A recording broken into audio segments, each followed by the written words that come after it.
You're listening to Fanfiction Reader, where stories come alive through sound. Sit back, relax, and enjoy the tale. Chapter 1. I really don't want to travel through time. I'm so hungry, so cold. Shen Dao woke up slowly due to hunger and cold. What caught his eyes were two anxious female faces, one big and one small. "Brother, are you awake?" As if noticing Chen Dao's open eyes, the younger girl cried out in surprise. The slightly older woman next to him also showed an expression of ecstasy, and said with tears in her eyes, "Dayar, you finally woke up." Looking at these two unfamiliar faces, Chen Dao opened his mouth and said, "Who are you?" Before he could finish his words, Chen Dao was stunned, memories flooding back to him. Shen Dao was an ordinary person from China on Earth. After graduating from university, he worked diligently and became a perfect cog in the society, busying himself every day for the salary. Although Chen Dao occasionally complained about life and thought about change, he had never imagined changing in this way. Yes. The moment the memories came flooding back, Chen Dao knew that he had traveled through time like the protagonists in those novels. The body that his soul traveled into was originally named Chen Dao, an ordinary villager from Chenjia village, Taiping County, Qingzhou, Xia State. His father died early, and there were only 3 people in his family, namely his mother Lai Ping, his younger sister Chen Fei and Chen Dao himself. Chen Dao, who had accepted the memories of his original body, looked up at Lai Ping and Chen Fei and groaned secretly. "I really don't want to travel through time." Shen Dao felt extremely bitter. According to the original body's memory, Xia Kingdom was an ancient society similar to ancient China. The productivity was extremely low, and the materials were far less abundant than those in later generations. Natural disasters and man-made disasters were constant. Ordinary people were considered happy just to have food to eat, let alone have enough. "Dayar, it's great that you woke up." Lai Ping held Chen Dao's hand tightly, tears streaming down her face. "It's all my fault. I shouldn't have agreed to let you go into the mountains with them." Shen Dao was silent. Having received the memories of his original body, he naturally knew what Lai Ping was talking about. Since his father passed away, Chen Dao, the only male in the family, became one of the laborers in the family. He needed to work in the fields with Lai Ping. Originally, they could make a living by farming.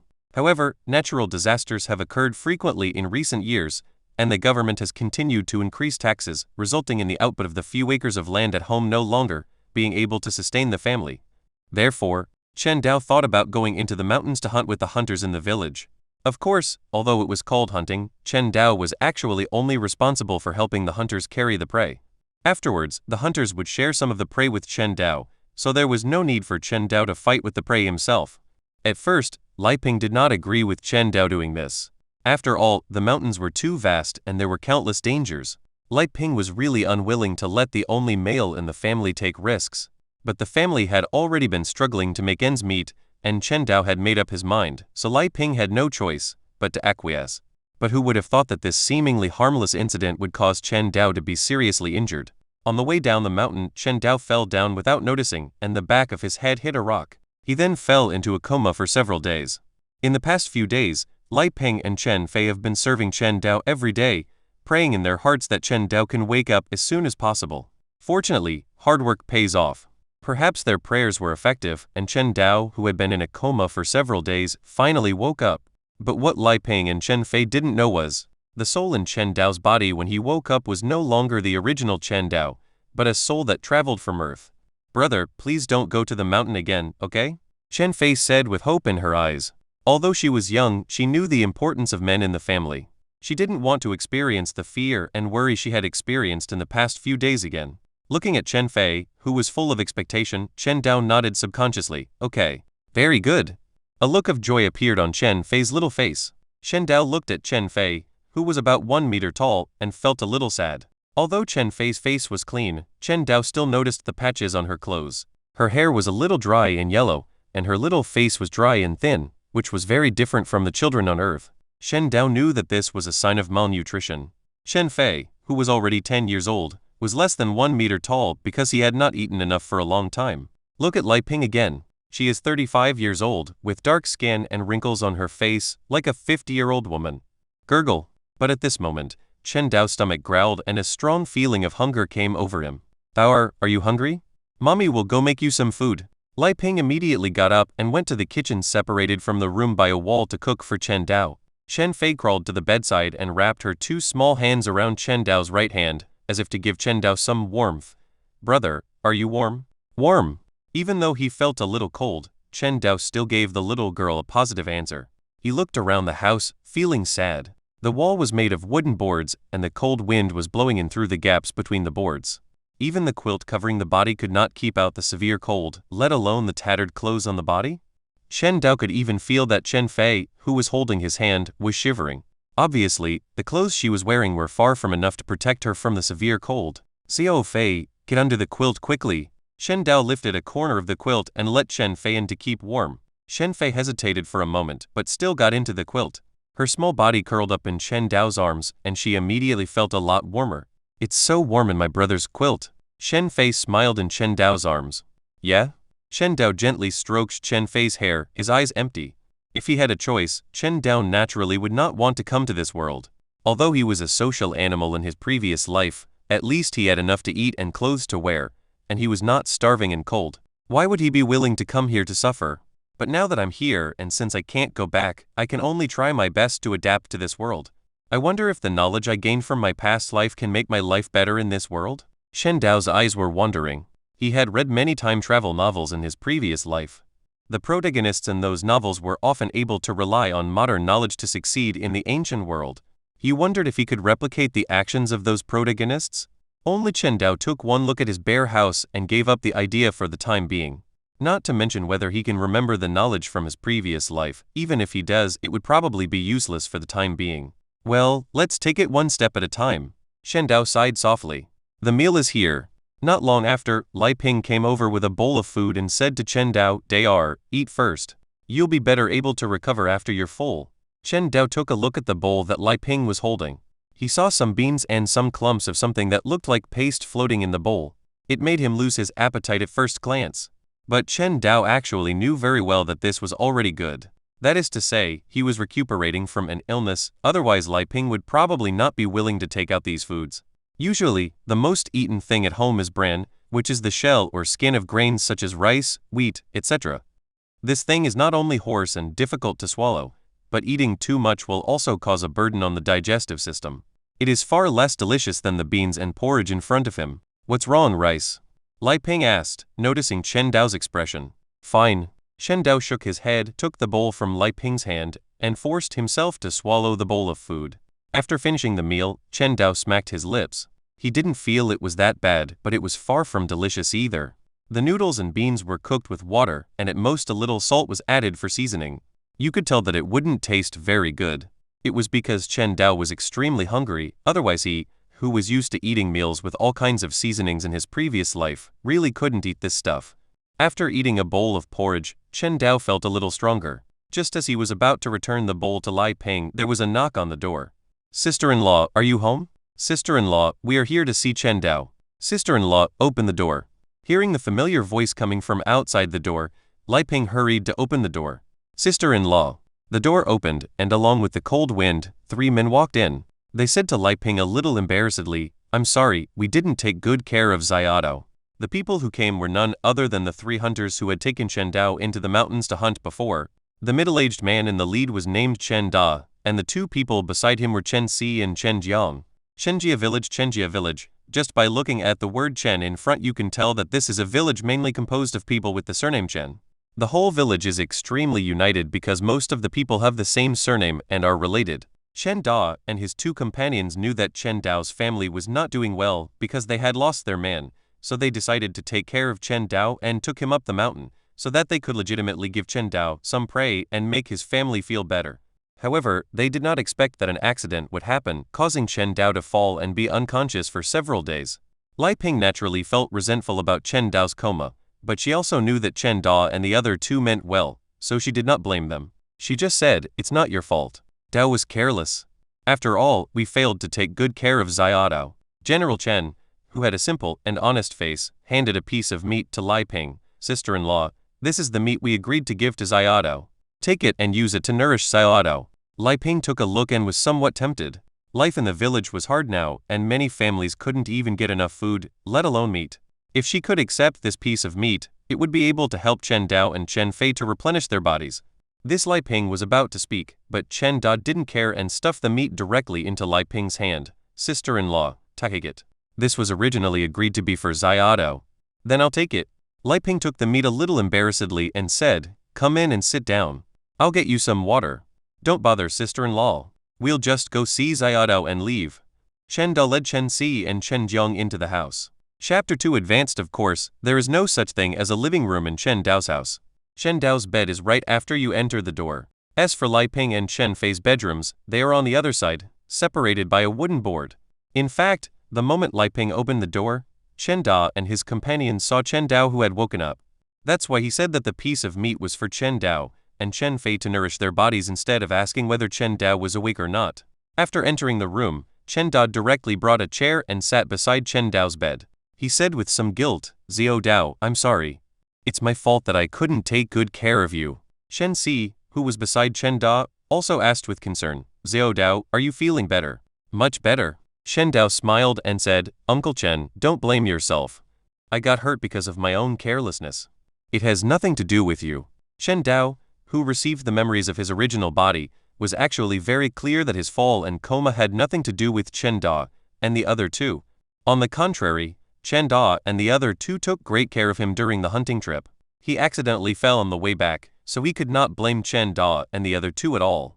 "After all, it was my fault that I didn't take good care of you." Chen Da sighed and said, "Fortunately you are okay, otherwise I don't know how to face your late father." Chen Da used to have a very good relationship with Chen Dao's father Chen Ping, otherwise he would not be willing to help Chen Dao and give Chen Dao a job like that where he could earn money for nothing. You know, these days people can't even get enough food, let alone meat. If Chen Da spread the word, there would be countless people willing to help him carry the prey. It would never be the turn of a young boy like Chen Dao to do this. "It's okay, uncle," Chen Dao said.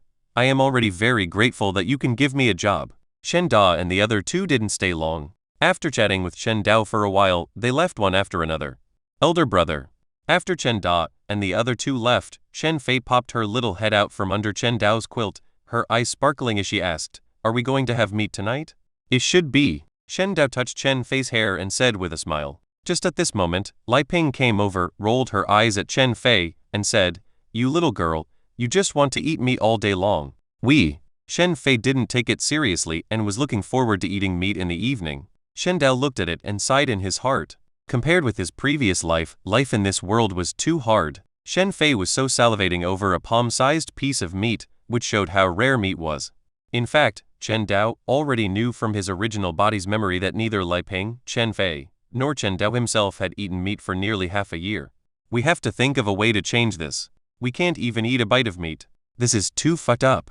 Chen Dao was thinking about ways to change his living conditions, and before he knew it, it was dusk. At this time, Chen Dao, Chen Fei and Lai Ping were sitting around a simple dining table. Chen Fei looked at the palm-sized piece of meat on the table and swallowed hard. Chen Dao's performance was not much better than Chen Fei's. The meat on the table was boiled in water, and the white, palm-sized pieces of meat did not look delicious at all. Although Chen Dao was a social animal in his previous life, he should not have been unable to eat such meat. But at this moment his body was filled with an extreme desire, and Chen Dao knew that this was this body's desire for oil and water. "Let me share some with you." Lai Ping noticed the two children's behavior and took a knife, divided the meat in the bowl into two portions, put the smaller portion in Chen Fei's bowl, and the larger portion in Chen Dao's bowl. "Eat meat." Chen Fei was still young, so naturally she didn't think her mother's distribution was unfair. She picked up the meat in the bowl with chopsticks and put it into her mouth to chew, with a look of happiness on her little face. For a child who has not eaten a bite of meat for half a year, even meat cooked in water and seasoned with just a little bit of salt is a rare delicacy in the world. Chen Fei was even reluctant to swallow the meat directly, but kept chewing it in her mouth, smacking her lips non-stop, and her little face was full of joy. Chen Dao looked at the meat in the bowl and said to Lai Ping, "Mom, you can have some too." Chen Dao knew very well that meat was also a rare food for Lai Ping, but Lai Ping gave all the meat to Chen Dao and Chen Fei, just to let the two children eat better. "No." Lai Ping shook her head and said, "You guys eat, Mom will eat. You are growing up, you should eat more oily food." Hearing this, Chen Dao glanced at the rice in Lai Ping's bowl with a complicated expression. In the eyes of the people of China in the previous life, rice usually refers to rice, but in this family, rice is a mass of paste-like stuff.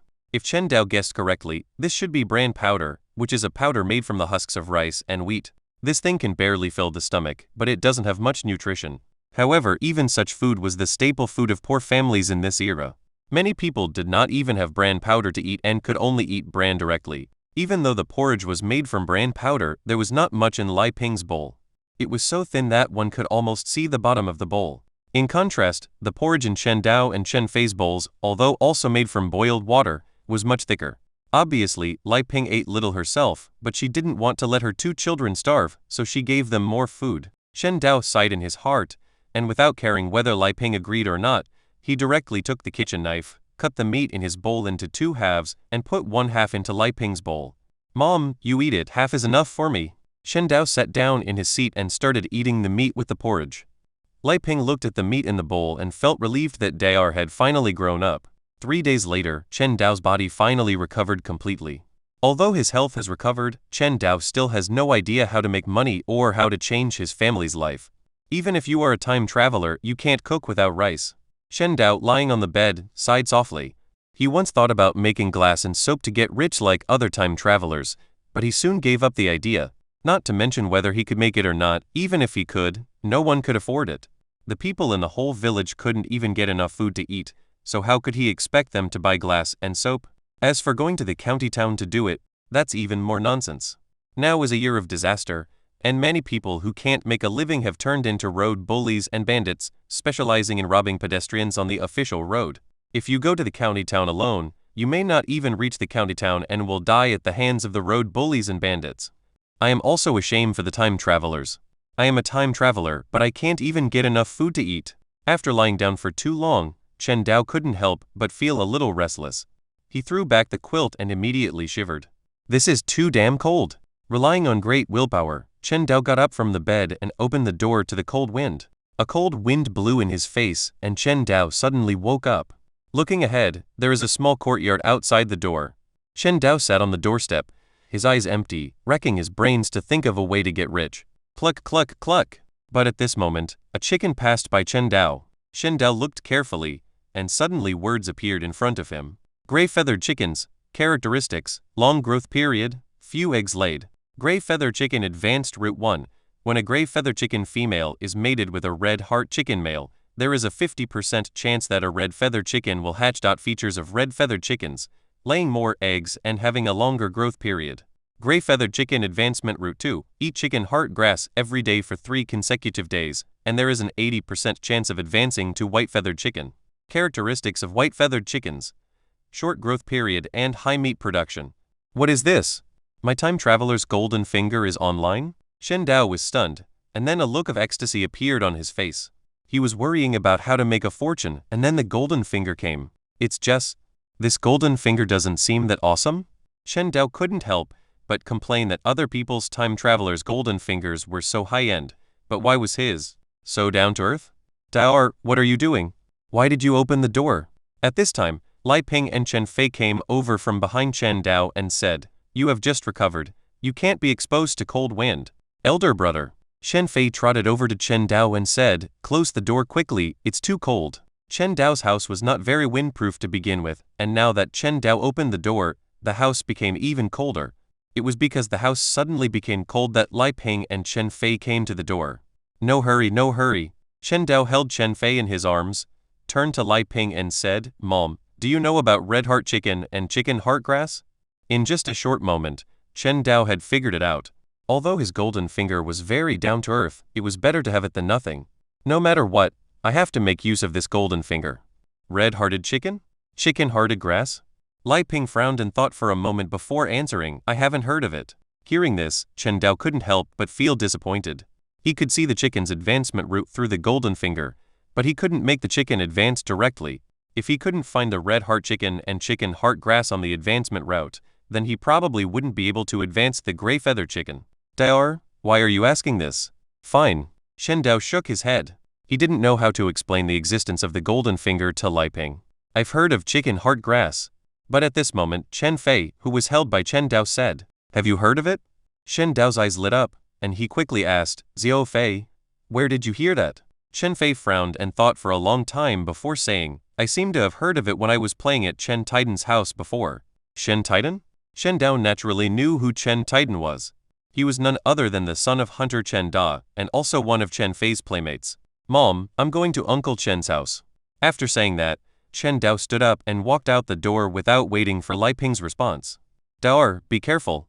It's cold outside. Come back early. Li Ping had no intention of stopping him, but just reminded Chen Dao. Chapter 3 changes. Walking out of the house and walking on the empty village road in the cold wind, Chen Dao could feel a chill. Although it didn't snow, the cold weather forced most villagers to stay at home. No one would go out unless it was necessary. This weather is so weird. Chen Dao frowned as he walked. It was August now, and Chen Dao learned from his original body's memory that August in Qingju was not usually so cold. On the contrary, it was quite hot. However, in recent years, the weather was extremely strange and winter would often come in July, with biting cold winds. The severe cold weather that lasted for several years has caused poor harvests in the entire Qingju area. Coupled with the government's extortion and heavy taxation, the people in Qingju are now living in dire straits. I don't know why the weather is so abnormal. Chen Dao shook his head. Chen Da's house was not far away, and it took less than 2 minutes to reach Chen Da's doorstep. The Chen family could be considered one of the best off in the village. Not only was their house larger in area, but it was also beautifully built. It was much better than the shabby wooden house of Chen Dao's family. Standing in front of the Chen family's door, Chen Dao knocked on it. Who is it? A childish voice asked from inside the door. Chen Dao replied, I am Chen Dao, and I am here to see Uncle Chen. Here it comes. The door opened, revealing a young face inside. It was Chen Dao's 11-year-old son, Chen Titan. Chen Titan, who saw Chen Dao, greeted him with a smile. Brother Chen Dao. An egg. Chen Dao nodded in response and then asked, Is Uncle Chen home? Yes, Brother Chen Dao, please follow me. Chen Titan led Chen Dao across the front yard and into the house. Chen Da, who was sitting in the room, saw Chen Dao come in and immediately smiled and said, Zio Dao, how come you have time to come to see your Uncle Chen? Are you feeling better? Much better. Chen Dao responded, Uncle Chen, I have a question for you. What's the problem? Uncle Chen, have you heard of the chicken heart grass? Chicken heart? Chen Da paused and blurted out, Of course I've heard of it. Hearing this, Chen Dao's eyes lit up and he asked excitedly, Uncle Chen, where can I get the chicken heart grass? I have it here. Chen Da stood up and walked to the cabinet nearby, took out something that looked like a wild grass, and said, This is the chicken heart grass, which has the effect of stopping bleeding. We often use this to stop bleeding when hunting. Chen Dao looked at the chicken heart grass in Chen Da's hand. This thing was very similar to the weeds on earth in his previous life. The only difference was that the shape of the leaves was slightly different. Uncle Chen, is this chicken heart grass expensive? Chen Dao asked cautiously. Although chicken heart grass can make the gray-feathered chicken advance, if the price is too expensive, then he, Chen Dao, cannot afford it. This thing is worthless. Chen Dao directly put the chicken heart grass in Chen Dao's hand and asked with concern, This stuff is everywhere in Kangmei Mountain. What do you want it for, Zao? Is someone at home injured? No one is hurt. Chen Dao said, I need this thing, Uncle Chen. Do you have any more at home? If so, can you give me a few more? Of course there is. Chen Da didn't think much about it. He grabbed a few more chicken heart grasses from the cabinet and stuffed them into Chen Dao's hands. Chen Dao couldn't help but feel moved after taking the chicken heart grass. Although General Chen said that the chicken heart grass was worthless, Chen Dao actually knew in his heart that this thing must have some value. The chicken heart grass, which has the function of stopping bleeding, must be one of the medicinal herbs. It is not valuable to Chen Da, but it is valuable only because Chen Da is a hunter and can often go up the mountain. But for others, this thing may not be precious, but it does have its value. After all, although Kangmei Mountain is called a mountain, it is actually a mountain range that stretches for thousands of miles. There are countless dangers and very few people dare to enter the mountain, let alone bring chicken heart grass down from the mountain. Thank you, Uncle Chen. Chen Dao expressed his gratitude sincerely. Thanks for nothing. Chen Da waved his hand and said, It's just a few stalks of chicken heart grass. If you want more, Zayadao, I can bring you some more next time I go into the mountains. No, these are enough for now. Chen Dao was not greedy and planned to leave with the chicken heart grass. At this time, Chen Da said, Zayadao, now that you are here, why don't you accompany your uncle for a meal before leaving? Uncle, no, I have something else to do. Chen Dao hurriedly refused. Life was hard for everyone these days. How could he have the nerve to take and eat at the Chen family's house? Soon Chen Dao left Chen Da's home. After Chen Dao left, Chen Da's wife He Qiuilian came over and said to Chen Da, Did Xiao Dao come over just now? Right. Why don't you keep him here for dinner? He Qiuilian glared at Chen Da. When Chen Dao's father Chen Ping was still alive, the two families often visited each other and had a very good relationship. He Qiuilian also liked Chen Dao and Chen Fei very much. Chen Dao doesn't want to. Shen Dao shook his head and sighed. This child is too sensible and doesn't want to take advantage of us. Well, He Quillian sighed softly. These days, no one has an easy life. Even in the Chen family, although they were not out of food, they could only barely maintain adequate food and clothing relying solely on Chen Dao's hunting. As for eating well, that was impossible. This was the case when Chen Daiyu had a hunting skill. If not, the family would have probably gone hungry long ago, relying solely on the output from the little land at home. When I got home, Mother Lai Ping and Chen Fei had already returned to their beds to rest. Shen Dao looked at the chicken heart grass in his hand, and his heart was burning with excitement. If chicken heart grass can really help the gray-feathered chickens at home advance, then maybe it can really change the situation at home. I hope it works. Shen Dao came to the front yard and stretched a piece of chicken heart grass toward the only gray-feathered hen in the house. Cluck, cluck, cluck. The gray-feathered hen seemed to be very fond of the chicken heart grass. It ran to Chen Dao on its chicken feet and pecked at the chicken heart grass with its sharp beak. There's a chance. Shen Dao's eyes lit up and he threw the chicken heart grass on the ground, letting the gray-feathered hen peck at it. Soon, a whole plant of chicken heart grass was eaten clean by the gray-feathered hen. After eating a piece of chicken heart grass, the gray-feathered hen seemed to be still unsatisfied. She looked at Chen Dao with bright eyes, as if saying, "Have some more." Naturally, Chen Dao would not feed it anymore. He just sat on the doorstep and observed the changes in the gray-feathered hen. Seeing that Chen Dao did not throw out any more chicken heart grass, the gray-feathered hen stared at Chen Dao for a while and then lost interest. It walked around the yard on its feet, pecking at the ground with its beak from time to time, trying to catch insects hidden in the ground as food. Gurgle. Chen Dao, who had been observing the gray-feathered hen for a while, had not yet noticed any changes in the gray-feathered hen, but his stomach began to rumble. Feeling hungry in his stomach, Chen Dao couldn't help but smile bitterly. This body of his was just 15 years old, the age when he could eat the most and digest food the fastest. However, he only ate bran and other foods for 2 meals a day without any oil or water. Naturally, he got hungry very quickly. I hope the gray-feathered chicken can advance successfully. Shen Dao sighed lightly and stared at the gray-feathered chicken, hoping to see some changes. But Chen Dao was disappointed in the end. He watched the gray-feathered chicken from noon to night, but did not see any changes in it. Sayadao, it's time to eat. Lai Ping's voice came from the room. Shen Dao stood up from the threshold and walked into the kitchen. The meal was already set on the kitchen table, with bran flour still being the staple food and the only dish being an egg. Shen Fei sat at the dining table, drooling at the sight of the eggs on the table, but she remained polite and did not touch the eggs. She knew that the eggs laid by the hens at home were given by her mother to nourish her brother and could not be eaten. Sayadao, this egg is for you to eat. Sure enough, Lai Ping put the egg in Chen Dao's bowl and motioned Chen Dao to eat the egg. Shen Dao hesitated for a moment, put the egg in Chen Fei's bowl, and said with a smile, "Xiao Fei, eat it. Brother doesn't like eggs." Shen Fei's eyes lit up when she heard this. She was still young and didn't think too much about it. She grabbed the egg with her little hands and started to peel it. Lai Ping hit Chen Fei and scolded her, "Eggs are for my brother to nourish his body. Xiao Fei, you can't eat them." Shen Fei, who was hit, couldn't help feeling a little aggrieved. Shen Dao said, "It's okay, Mom. Give it to Xiao Fei. I just need to eat." "No." Lai Ping shook her head like a rattle. It wasn't that she favored boys over girls and had to give the good ones to Chen Dao, but there was only one egg in the family, so naturally she had to focus on the labor force at home. Chen Dao was the only male in the family and one of the laborers. The eggs must be given to Chen Dao to eat in order to build up his body. Let's do this. Chen Dao cracked the egg and cut it in half, putting half into Chen Fei's bowl and the other half into his own bowl. Xiao Fei and I will each have half. Thank you, brother. Shen Fei's eyes were bright as she grabbed the egg and ate it. Lai Ping looked at the two children and felt a little sad. As a mother, she naturally wants to give her child the best, but this is the way the world is. Raising 2 children has already used up all her energy, and she cannot give her children a better life. It would be nice if the boss was still here. Lai Ping sighed secretly. If the head of the family was still alive, life at home might be better, and the children wouldn't have to split an egg in 2 to eat. The next day, Shen Dao woke up early and ran to the front yard to check on the gray-feathered chickens. There are changes. Shen Dao observed the gray-feathered hen carefully. His eyes gradually brightened, and he saw some white appearing on the originally gray feathers of the gray-feathered hen.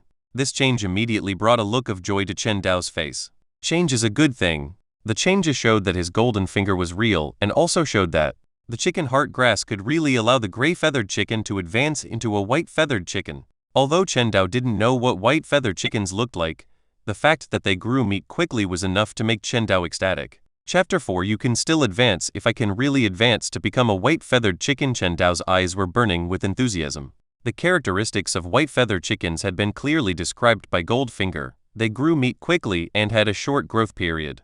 That is to say, with the same breeding time, white-feathered chickens can produce more meat than gray-feathered chickens. You know, meat is much more expensive than grain these days.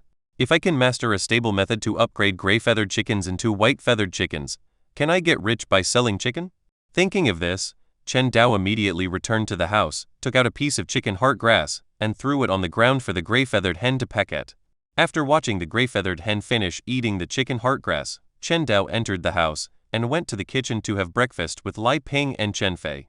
Breakfast is still the same old mush, without even an egg. Chen Dao forced himself to finish a bowl of porridge and then asked his mother Lai Ping, "Mom, how much money do we have left?"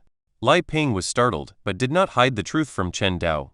There are still 183 coins left. Chen Dao was silent. He knew his family was poor, but he didn't know they were this poor. He vaguely remembered that the price of rice in the county town was 15 wen per catty, and 1 dan of rice cost without 500 wen. 1 dan equals 100 cattas, which was 1.5 taels of silver.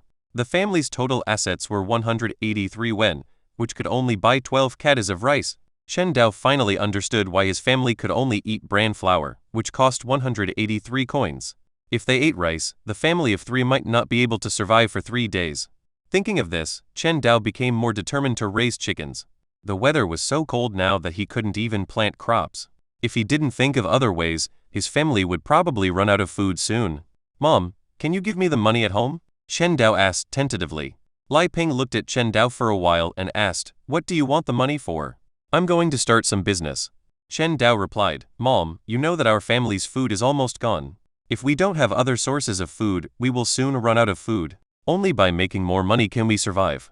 Lai Ping frowned, feeling heavy in her heart. She knew that the food at home was almost gone, but she really couldn't think of any way to turn the situation around at home. Now Chen Dao said he wanted to do business.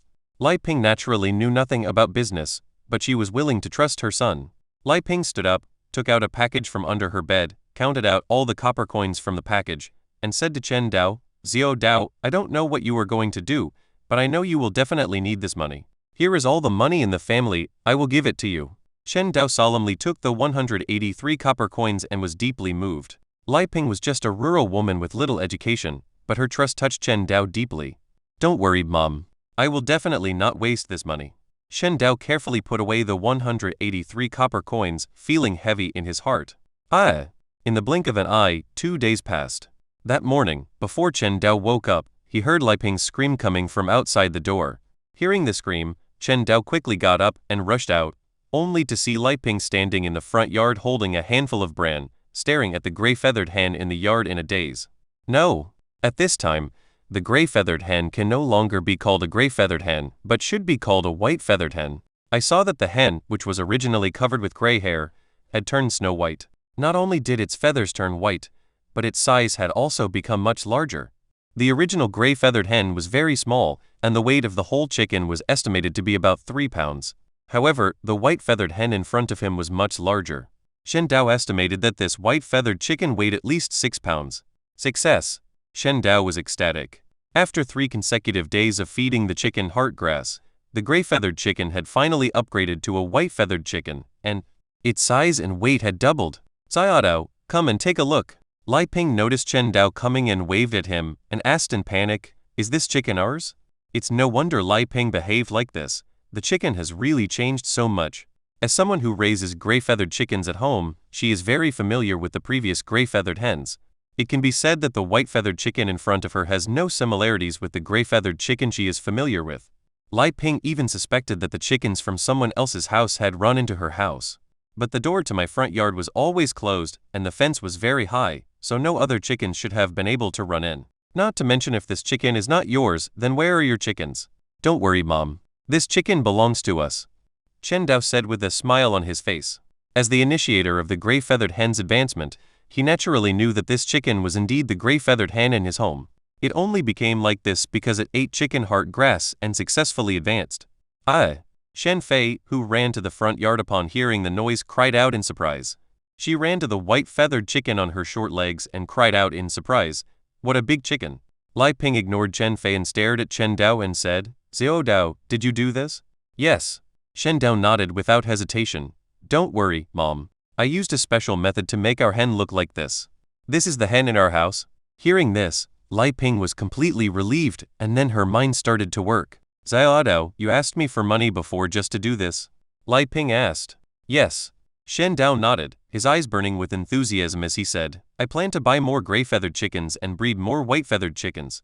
Just 3 stalks of chicken heartgrass doubled the weight of a 3-jin gray-feathered chicken. If I could buy more gray-feathered chickens and feed them chicken heartgrass, then getting rich is definitely a matter of minutes.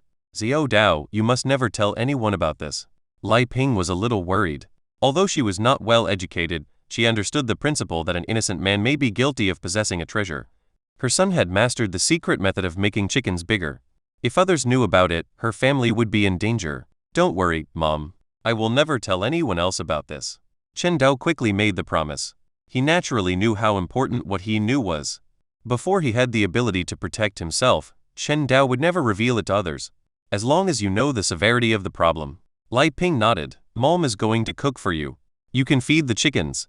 Lai Ping returned to the house, while Chen Dao looked at the white-feathered chicken that had successfully advanced, and words appeared in his sight. White-feathered chicken, characteristics, short growth period, high meat production. Advanced Route 1, when a white-feathered chicken female and a black-clawed chicken male mate, there is a 60% chance that a jade-feathered chicken will hatch. Features of jade-feathered chicken, short growth period, strong fighting power. Advanced Route 2, mash the chicken heart grass and sap hen flowers into juice. Feed it for 3 consecutive days. There is a 90% chance that the white-feathered chicken will be upgraded to a yellow-feathered chicken. Characteristics of yellow-feathered chickens. Short growth period, more meat production, and short egg-laying cycle. Can white-feathered chickens advance further? A hint of joy appeared on Chen Dao's face. He had previously thought that his golden finger was a bit rubbish, but now he no longer thinks so. If my golden finger can continuously provide advancement routes, doesn't that mean I can continue to advance my chicken, and even advance it to a chicken that is comparable to a warrior? Shen Dao learned from his original body's memory that there are warriors in this world. It is said that powerful warriors have courage that is invincible. In addition to warriors, there are also monsters in this world. It is said that in the vast mountains that stretch for more than thousands of miles, there are extremely dangerous monsters. Even powerful warriors dare not go deep into them. Since monsters already exist, then, isn't it reasonable to raise chickens that are comparable to monsters? After all, one of the 2 advancement routes of the white-feathered chicken is the jade-feathered chicken, and the characteristics of the jade-feathered chicken also indicate its strong combat power. Is it possible that the jade-feathered chicken is a kind of warrior? A fighting chicken among chickens? Shen Dao couldn't help but fall into deep thought and then frowned again. Although he already knew the advancement route of the white-feathered chicken, he had no idea about the black-clawed chicken and sumu flower required for the advancement. It might not be so easy to advance the white-feathered chicken. Don't think about it anymore. Shen Dao shook his head. The most important thing for him right now was to change his family's poor situation. As for the advancement of white-feathered chickens, that was something for the future. Xiao Fei, it's time to eat. Shen Dao took Chen Fei, who was playing with the white-feathered chicken, back to the house to have breakfast, and then left the house and went straight to Chen's home. Xiao Dao, why are you here? The Chen family, who were having dinner, saw Chen Dao coming and said, since you're here, let's have breakfast together. Chen Dao took a look at the food at the Chen family's home and couldn't help feeling envious. Life at the Chen family's home was much better than his own. Not only were there some meats on the table, but there were even some wild vegetables. They were indeed one of the best families in Chenjia village. Uncle, I've already eaten. Shen Dao declined Chen Da's invitation and asked directly, Uncle, do you have any plans to go to the county town recently? Chen Da is a hunter. As he often needs to sell the furs of his prey, he occasionally goes to the county town. Shen Dao came here with the intention of accompanying Chen Da to the county town. There was no other way.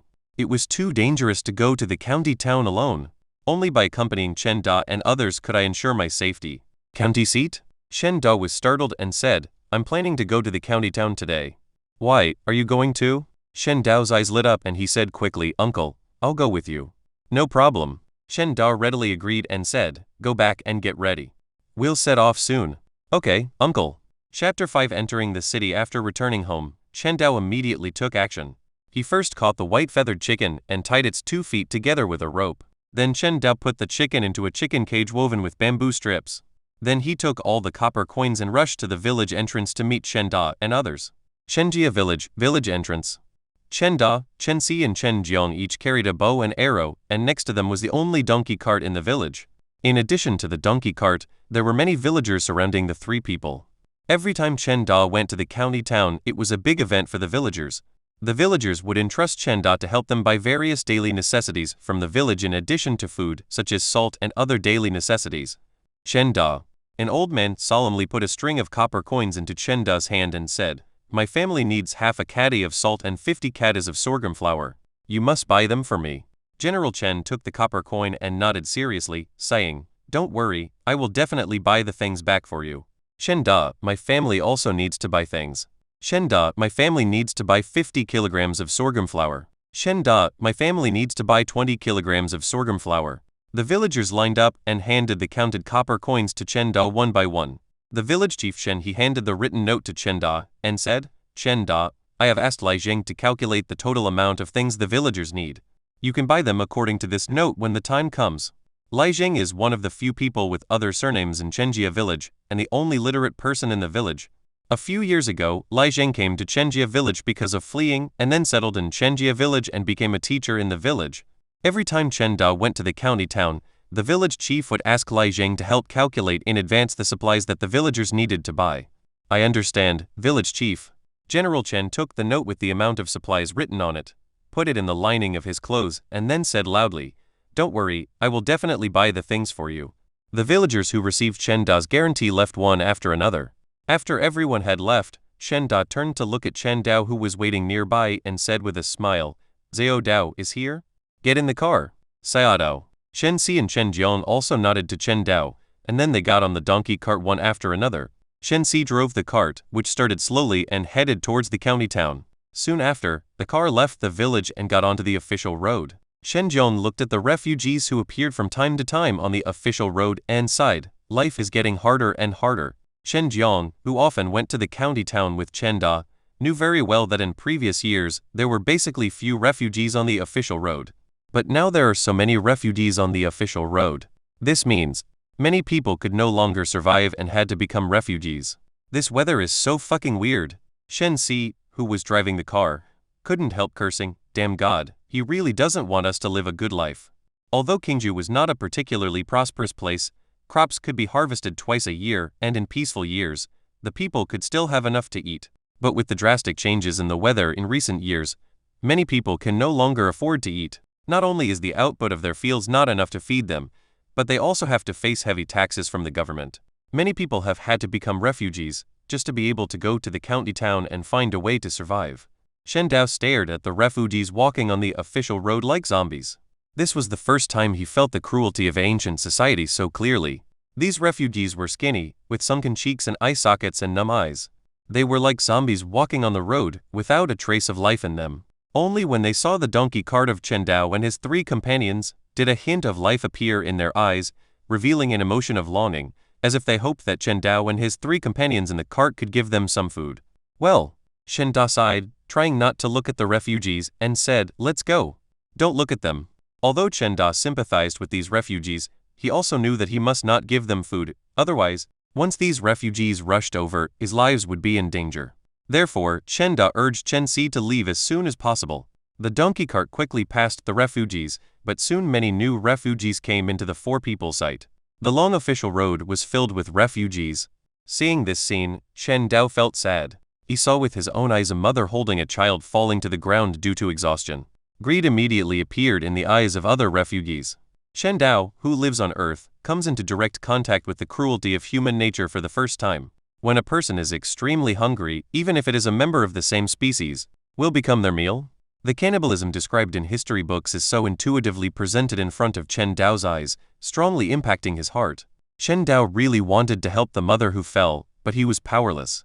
If you are poor, you should take care of yourself. If you are rich, you should help the world. Shen Dao can't even take care of his own family now, so how can he help others? Xiao Dao, try not to look at that. Shen Da patted Chen Dao on the shoulder. Although he felt heavy in his heart, he changed the subject and said, "By the way, what are you going to do in the county town?" Shen Dao forced himself to withdraw his gaze from the mother and son and replied, "I plan to sell the hens at home." Hearing this, General Chen looked at the chicken coop next to Chen Dao and asked in surprise, Are these your chickens? Chen Da, who often visited Chen Dao's house, was quite familiar with the items in Chen Dao's house. He had also seen the gray-feathered hen in Chen Dao's house. That was the gray-feathered hen that Lai Ping specially left behind to lay eggs in order to provide nutrition for her 2 children. But the hen in the chicken coop looked completely different from the gray-feathered hen he had seen before. The gray-feathered hen that Chen Da had seen before had gray feathers and was very small in size. The hen in front of him at this moment not only had snow-white feathers, but was also extremely large in size. It could be said that it was completely unrelated to the gray-feathered hen before. It could only be said that they had no relationship at all. Yes. Shen Dao nodded and said, I don't know how this chicken became like this. Not only are its feathers much prettier, but its head has also grown a lot bigger. You are such an amazing chicken. Shen Jiong also looked at the white-feathered chicken in surprise and said, it's rare to see chickens this big. Most of the chickens raised in this world are gray-feathered chickens. Not only are they small in size, but they also have very little meat. Chickens as big as the one in front of you are rare. Your chicken will definitely sell for a good price. Shen laughed and said, white chickens are rare. Maybe they have some monster blood. The masters in the city will definitely like this kind of chicken. I hope so. Shen Dao responded with a smile. He also thought that this chicken could be sold for a good price, so that he would have more money to buy the gray-feathered chicken for advancement. Shenjia village is 15 kilometers away from the county seat. Shen Dao and his 3 companions had a donkey cart to help them travel, so they could walk quite fast. In less than an hour, they saw the county seat wall in front of them. Shen Da and his 2 companions who were near the county town couldn't help but breathe a sigh of relief. Along the way, the 3 of them had been in an extremely tense state of mind. Not only did they have to worry about the refugees on the road, but they also had to be alert to the bandits and bullies who might jump out from the sides of the official road at any time. Fortunately, there were no accidents along the way and they arrived at the county town safely. There are more refugees. Shen Dao, who was sitting on a donkey cart, noticed the refugees outside the city. These refugees were ragged and wanted to rush into the county town, but they were driven away by the soldiers guarding the city. Obviously, the county town was unwilling to accept these refugees. As a result, many refugees could only build simple huts outside the city and settle down outside the county town. In addition, Chen Dao also saw many dead bodies outside the county town. They were refugees who starved to death outside the county town. No one collected their bodies, so they could only rot outside the city. Of course, some of the corpses may have become food for other refugees. Stop looking and go into the city. Shen Da patted Chen Dao on the shoulder. After being checked by the soldiers guarding the city, the donkey cart successfully entered the county town. A completely different scene came into Chen Dao's eyes. If the outside of the county town was a hell, then the life inside the town could be described as peaceful and tranquil. The stone-paved streets were crowded with people. Servants outside the shops on both sides of the street were loudly soliciting business. There were also many small vendors selling food. The fragrance wafting from time to time made Chen Dao feel hungry. How is it? Is the county town prosperous? Shen Si asked with a smile beside Chen Dao. It is indeed prosperous. Shen Dao nodded. The county town certainly could not compare to the city in his previous life, but compared to Chenjia village, it could be considered prosperous. Moreover, the people living here were much more decent than the villagers in Chenjia village, not to mention the refugees outside the city. Let me tell you, there are so many fun things in the county town. Chen Si proudly introduced Chen Dao. There are not only brothels, but also tea houses with storytellers, and many other fun places. You should come more often in the future, alright. Chen Da interrupted Chen Si's long speech and urged, hurry up and get down to business. After that, Chen Da said to Chen Dao, let's go sell the furs first, and then help the villagers buy supplies. Zhou Dao, if you want to sell chickens, you can go to the market in the east. Come back to the city gate before 3 p.m. and gather with us back to the village. Okay, uncle. So the 4 of them separated, and Chen Da and the other 2 drove a donkey cart to the city to sell furs. Chen Dao carried the chicken coop and walked eastward. By asking passers-by, he arrived at the east market of the county town. It should be possible to sell live things here. Standing on the side of a street, Chen Dao glanced at the vendors on both sides of the street and guessed that this should be a place where chickens could be sold, because most of the vendors on this street were selling live animals such as chickens, ducks, and geese. Chickens for sale, gray feather roosters, 100 wen each. Ducks for sale. Red-clawed ducks, 150 wen each. Geese for sale. Killed geese, 40 cents a pound. Everyone, come and take a look at this fine gray-feathered rooster. Chapter 6 High food prices. Listening to the shouting coming from the street, Chen Dao carried the chicken coop to a corner, put the coop on the ground, and sat behind the coop, waiting for customers to come. Little brother, As soon as Chen Dao sat down, the stall owner next to him came over and asked with a smile, "Your chicken is very special. Where did you get it?" Chen Dao turned his head and glanced at the stall owner, who was a middle-aged man around 40 years old, with a broad face and dark skin. He looked like a person who worked regularly. "I got it by accident." Naturally, Chen Dao would not tell the truth. While responding to the middle-aged man, he looked at the man's stall. This man happened to be selling chickens as well, but he had far more chickens than Chen Dao. There were 5 chicken cages in front of his stall, with 3 gray-feathered chickens in each cage, for a total of 15 chickens. "Little brother, you are so lucky." The man gave Chen Dao a thumbs up with envy in his eyes. Chen Dao's chickens looked great at first glance. Not only did they have snow-white feathers, but they were also very big in size. It was not difficult to imagine that they must be worth much more than the gray-feathered chickens he sold. It's okay. Chen Dao smiled shyly. "Brother, what's your name?" "Just call me Wu Han. What about you, little brother?" Chen Dao. "Hello, brother Chen." Wu Han seemed to be very talkative, so he sat next to Chen Dao and started chatting with him. "Where are you from, little brother?" "I'm from Chenjia village outside the city." "Brother, are you from the city?" "Certainly." Speaking of his city dweller status, Wu Han's face was full of complacency, but he complained, "Everything is good in this city, except that food is too expensive. It was not so bad in the past when the harvest was good, but now it is difficult. A pound of rice is sold for 15 coins a pound. Those grain merchants are really not human beings." Chen Dao was speechless. It was not difficult to hear from Wu Han's words that although his life was not easy, he could at least afford rice, while Chen Dao's family could only eat rice bran. Although life in this county town was difficult, it was much better than Chenjia village after all. "Brother Chen, how is your village? Is there enough food?" Wu Han asked again. Chen Dao shook his head. If it was a peaceful year, Chenjia village would have enough food to eat. Many villagers would even sell their excess food for money. But now, villages outside the city like Chenjia village actually have less food than those in the county town. After all, the county town still has disaster relief grain shipped from the imperial court. If the stored food in the villages outside the city is gone, then it will be completely gone. It is precisely because of this that the villagers of Chenjia village entrusted Chen Da to buy food. It seems like life outside the city isn't easy either. Wu Han sighed softly and couldn't help but think of the refugees outside the city. If life outside the city was better, there wouldn't be so many refugees pouring into the county town. As the two were talking, a woman stopped in front of Chen Dao's chicken coop, pointed at the white-feathered chicken in the coop, and asked, "Can I see your chicken?" Hearing this, Chen Dao raised his head, a hint of surprise flashing in his eyes. The woman standing in front of his stall was very tall, about 1.75 meters tall. Her face is pretty yet has a hint of heroism. She looks very capable in a well-fitting suit. "Sure." Chen Dao opened the chicken coop, took out the white-feathered chicken with its feet tied up, and handed it to the woman for her to look at. The woman was not afraid of getting dirty. She grabbed the chicken directly in her hand. A hint of surprise flashed in her eyes. "I have never seen a chicken with such feathers. Could it be that your chicken has the blood of a demon beast?" "I don't know." Chen Dao shook his head. How would he know if the white-feathered chicken had the blood of a monster? He didn't even know what a monster looks like. Whatever. The woman didn't ask any more questions and just asked, "I want your chicken. How much is it?" Chen Dao's mind turned quickly.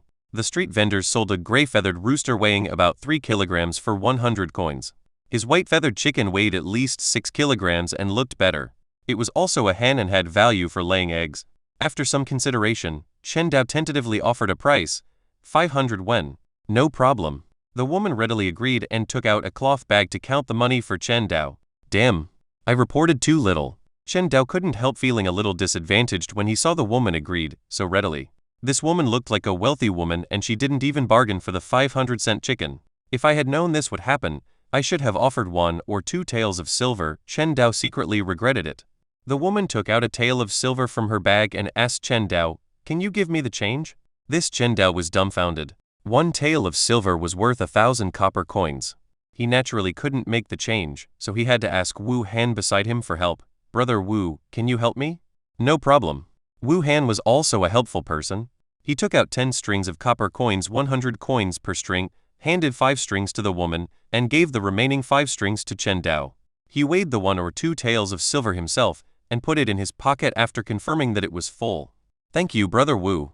Chen Dao happily put the 5 strings of copper coins into his pocket, and then handed the white-feathered chicken to the woman. "That's right."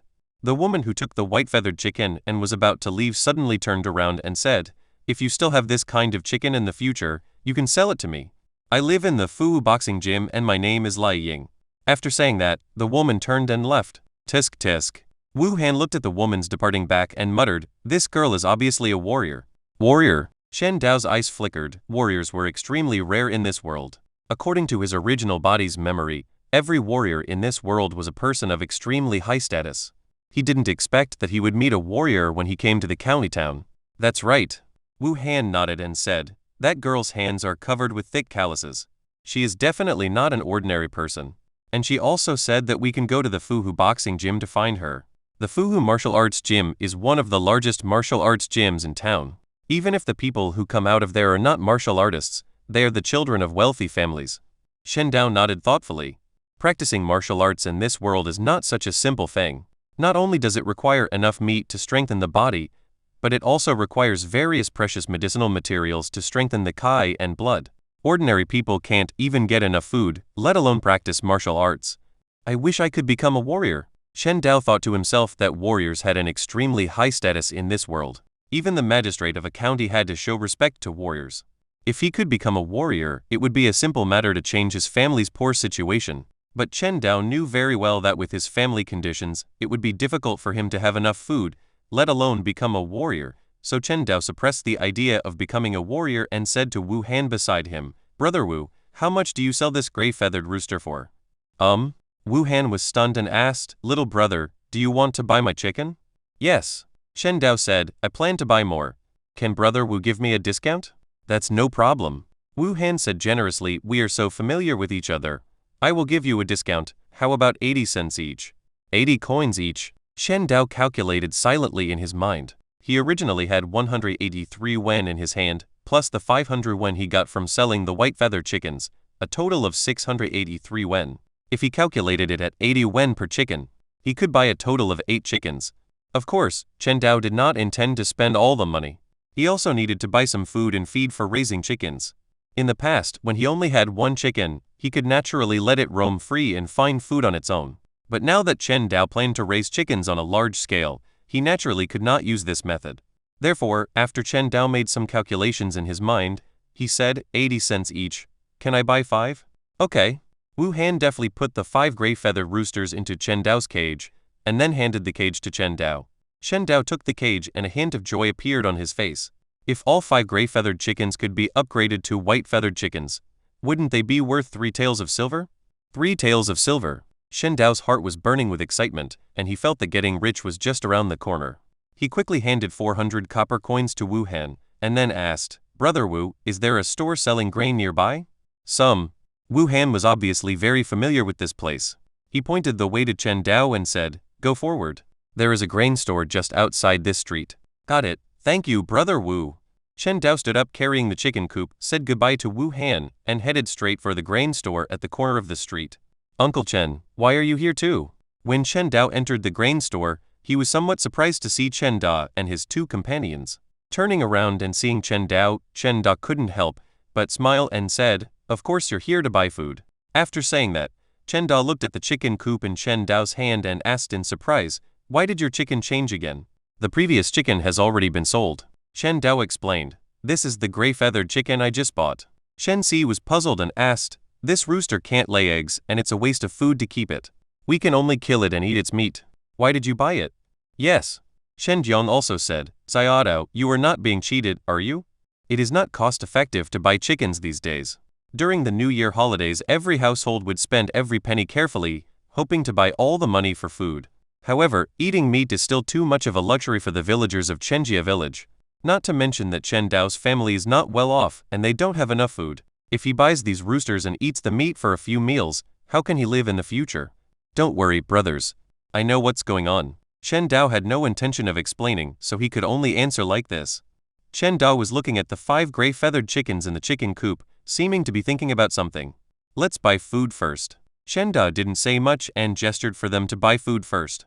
So Chen Dao started to observe the grain store. The interior space of this grain store was very spacious, with shelves placed on the ground. The shelves were filled with various grain products, and the prices of the grains were marked with wooden signs.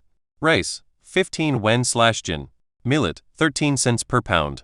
White flour, 12 wen/jin. Sorghum flour, 8 cents per pound. Sorghum, 7 wen/jin. Bran powder, 3 wen/jin. Rice bran, 2 wen/jin. This rice price is really not cheap. Shen Dao sighed lightly. 15 cents for a pound of rice, this is more than just expensive. Chapter 7 Moved. You know, many people working in the county towns only earn 30 or 40 copper coins a day. In other words, an ordinary person can only buy a little more than 2 kilograms of rice with a day's work. An adult male needs to eat at least 2-3 kilograms of food every day without eating anything else. This means that an ordinary person's daily income is not enough to feed himself, let alone support his family. Of course, ordinary people would not be so extravagant as to buy rice. Most of them would choose food such as sorghum noodles. However, even sorghum noodles cost 8 cents per pound. The daily income could only buy 4-5 pounds at most. If there were a family of 3, it could barely make ends meet. If there are more than 3 people, including old and young, then they will probably starve. With the price of grain, no wonder my family can only afford bran and flour. Shen Dao curled his lips and started to calculate in his mind. He now had a total of 283 copper coins. If he used all of them to buy sorghum flour, he could buy about 35 kilograms. However, Shen Dao did not plan to use all the money to buy sorghum flour. Instead, he planned to buy about 20 kilograms, and use the rest of the money to buy sorghum and rice bran to feed the chickens. Finally, Shen Dao called the shop assistant and chose to buy 20 kilograms of sorghum flour, 10 kilograms of sorghum and 20 kilograms of rice bran. By this point, Shen Dao had almost spent all his copper coins, with only 13 pieces left. Please help me move it to the donkey cart outside the store. Okay. The clerk in the grain store skillfully helped Shen Dao move a total of 40 kilograms of grain to the donkey cart parked outside. At the same time, Shen Dao and his 2 companions had also agreed with the grain store owner on the total amount of grain to be purchased, and at this moment the store assistants were helping to load the grain onto the donkey cart. The price of food is getting more and more expensive. Looking at the clerks in the grain store who were constantly moving grain in and out, Shen Si couldn't help but curse in a low voice, "These damn grain merchants. Keep your voice down." Shen Dao glared at Shen Si. Anyone who could do grain business was a well-connected person, and they were far from someone that the villagers of Chenjia village could afford to offend. Soon, the donkey cart was filled with food. A servant said to Shen Dao, "Sir, all your food has been loaded onto the cart." "Thanks a lot." Shen Dao thanked them and then said to Shen Dao and the other 2, "Let's go. Let's go back to the village." After all 4 of them got on the donkey cart, Shen Si drove the donkey and drove the donkey cart out of the city. After leaving the city gate, the donkey cart carrying Shen Dao and his 3 companions undoubtedly attracted the attention of many refugees outside the city. That truck must be loaded with food. There is so much food, it would be great if you could share some with me. Should we steal their food? Are you crazy? Don't you see they all carry bows and arrows? The refugees outside the city had greed in their eyes, and they wanted to snatch all the food from the donkey carts to relieve their hunger. Fortunately, these refugees still had some common sense. They noticed the bows and arrows that Shen Dao and the other 2 were carrying and did not rush forward to steal the food. So, under the greedy gaze of these refugees, the donkey cart slowly moved away from the county town and disappeared from their sight. Call! Only after he could no longer see the refugees did Chen Jiang let out a long breath. His entire body was tense just now and he finally relaxed after leaving the danger zone. I was so scared. I thought the refugees were going to rush over. Chen Dao also secretly breathed a sigh of relief. The eyes of those refugees outside the city looked as if they were ready to devour someone. His nerves had been tense just now and a thin layer of sweat appeared on his forehead. Fortunately, the refugees were afraid of the bows and arrows on Chen Dao and the other 2, and did not rob them of food. Cheer up, now is not the time to relax. Shen Dao glanced around with sharp eyes, not daring to relax for a moment. The dangers outside the city include not only refugees, but also bandits and bullies who may rush out from both sides of the official road at any time. It is far from time to relax. After hearing Chen Dao's reminder, Shen Jiang also quickly perked up and vigilantly observed the surroundings with Chen Dao. Chenjia village entrance. A large number of villagers are gathering here, looking forward to it. You haven't come back yet, so late. Is Chen Da and the others in trouble? An old villager said with a worried look on his face. The official road is not easy to travel on nowadays and danger can happen at any time. Chen Da and the others haven't returned so late, it is very likely that something has happened. Old man Chen, stop farting here. A burly woman yelled, how could anything happen to Chen Da and the others? That's right. Old man Chen, stop talking nonsense. Master Chen is an excellent archer. Who dares to rob him? With Chen Si and Chen Jiang helping us, how could anything go wrong? Old man Chen, shut up. Everyone also glared at Old man Chen. Facing the anger of the crowd, Old man Chen quickly responded, aren't I just worried about Chen Da and the others? Here they come. Chen Da and the others are back. But at this moment, a surprised voice sounded, and everyone looked outside the village, only to see a donkey cart slowly approaching. It was the only donkey cart in the village driven by Chen Da and his team. Great! Chen Da and the others are back safely. The car is full. Chen Da must have bought some food. Now I feel relieved. With the food I have bought, at least my family will not be starving. Everyone greeted the donkey cart with joy, as if they were welcoming the returning hero. Chen Da jumped off the donkey cart and said to everyone with a smile, fellow villagers, I brought back the food. Well done, Chen Da. Everyone cheered in unison. The village chief Chen he came up to Chen Da, patted him on the shoulder and said, thank you for your hard work, Chen Da. And the three boys Chen Si, Chen Jiang, and Chen Dao. What's so hard about this? Chen Da waved his hand nonchalantly and said, village head, except for the grain that Chen Dao bought himself, all the other grain is here. You can distribute it to the villagers according to the shares written by Mr. Lai. I will not interfere. The village chief turned to look at the villagers and said loudly, pull the donkey cart to my house and we will divide the food slowly. Good. The villagers worked together to drive the donkey cart to the village chief's house to distribute food. Chen Dao looked at the 40 kilograms of grain and the chicken coop he had placed on the ground, and said to Chen Da, Uncle Chen, can you help me move the grain? Chen Da glanced at Chen Dao, knowing that Chen Dao had something to say to him, so he nodded and said, okay. So the two of them carried the food to Chen Dao's home together. As he approached the house, Chen Dao saw Lai Peng and Chen Fei waiting outside. Chen Fei ran towards Chen Dao quickly with her short legs, hugged Chen Dao's right leg and said, brother, what's wrong with Xiao Fei? Chen Dao asked with a smile. Chen Fei rubbed her cheek against Chen Dao's thigh and whispered, my mother and I are very worried about you. While the two were talking, Lai Peng also came over and greeted Chen Da. Chen Da nodded and responded, sister-in-law.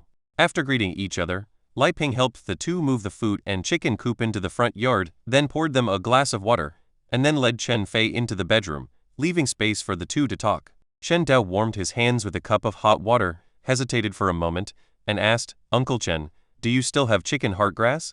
Chen Da looked at Chen Dao deeply and said, the chicken you took to the city to sell before should have been raised with chicken heart grass, right? Chen Da is not stupid.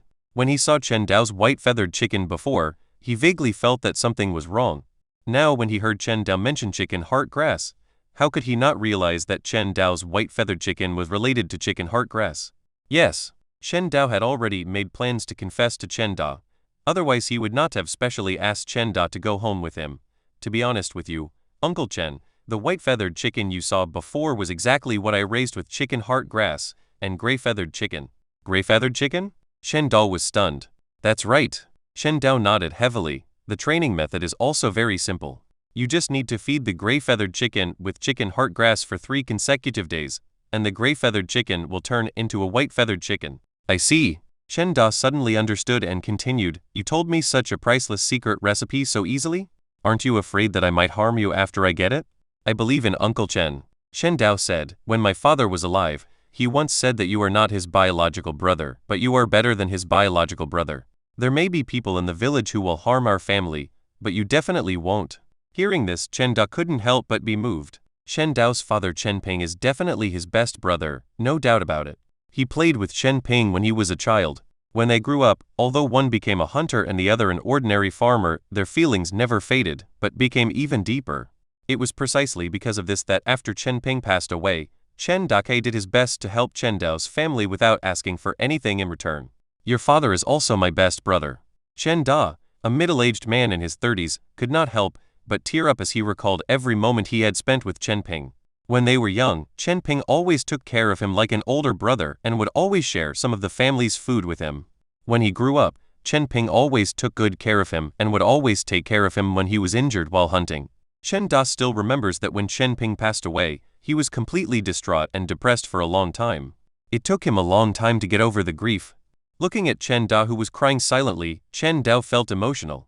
The memory of his original body did let him know that Chen Ping and Chen Da had a very good relationship, but he didn't know that their relationship could be so good. Just a word from Chen Ping made Chen Da, a man who looked very resolute, cry. In fact, The reason why Chen Dao was willing to tell Chen Da the secret recipe of the gray-feathered chicken's advancement was not just because of the relationship between Chen Peng and Chen Da, but more because he needed to obtain the chicken heart grass from Chen Da. In addition, Chen Da already knew the effect of the chicken heart grass, and the secret of the gray-feathered chicken's advancement could not be hidden at all. That's why Chen Dao said it so generously. Chapter 8 Shocking Prices. After a long while, Chen Dakai calmed down his grief and promised solemnly, "Don't worry, Sayado, I will never tell anyone the secret recipe even if I die." "That's not necessary, uncle." Shen Dao shook his head and said, "The reason why I am willing to tell you this secret recipe is that I hope you can use it. I know that although you are good at hunting, Uncle Chen, hunting is dangerous after all, isn't it?" Although Chen Da is very successful in the village, he often hunts prey in the mountains and his family has a good living standard. But Chen Dao actually knew very well that Chen Da was risking his life when he went hunting. There were countless dangers in the vast mountains. If his luck was a little worse and he encountered some ferocious beasts that he could not deal with, Chen Da might die at any time and become a meal for the wild beasts in the mountains. "You mean?" Chen Da looked at Chen Dao steadily. "Are you going to let me use this secret recipe?" "Good." Chen Dao nodded and said, "Uncle Chen, you don't know that my white-feathered chicken sold for 500 coins. Uncle Chen, you might as well calculate carefully. The cheapest gray-feathered chicken only costs about 100 coins, but a white-feathered chicken can be sold for 500 coins. How much profit is there?" 500 yuan? Chen Dao was stunned. He knew that the white-feathered chicken from Chen Dao must be expensive. After all, its size and appearance were there. But he didn't expect that the price of a white-feathered chicken would be so high. It was 4 times more expensive than a gray-feathered chicken. Not only Chen Da, but even Lai Ping, who heard the sound through the wall, showed an incredible look. What does 500 coins mean? It is no exaggeration to say that even in a peaceful year, a family in Chenjia village might not be able to save 500 coins in a year, but Chen Dao sold a chicken for 500 coins. This number deeply shook Lai Ping's heart. Is it really 500 yuan? Chen Da still found it hard to believe. It was not that he did not trust Chen Dao, but the number of 500 coins was too shocking. You know, even if he was a hunter with good hunting skills, he might not be able to earn 500 coins by risking his life to go into the mountains. He might even return empty-handed. Of course it's true. Chen Dao nodded as if it was true, pointed at the food and chicken coops in the front yard and said, "Where else would I get the money to buy so many gray-feathered chickens and food?" Hiss! Chen Da sucked in a breath of cold air and a hint of heat flashed in his eyes. If white-feathered chickens were really as valuable as Chen Dao said, then wouldn't Chen Dao's family, who mastered the secret recipe for breeding white-feathered chickens, be able to get rich in no time? Such a precious secret recipe, but Chen Dao was willing to tell me. Chen Dao was touched and thanked him sincerely. "Sayado, uncle thanks you on behalf of your aunt and brother."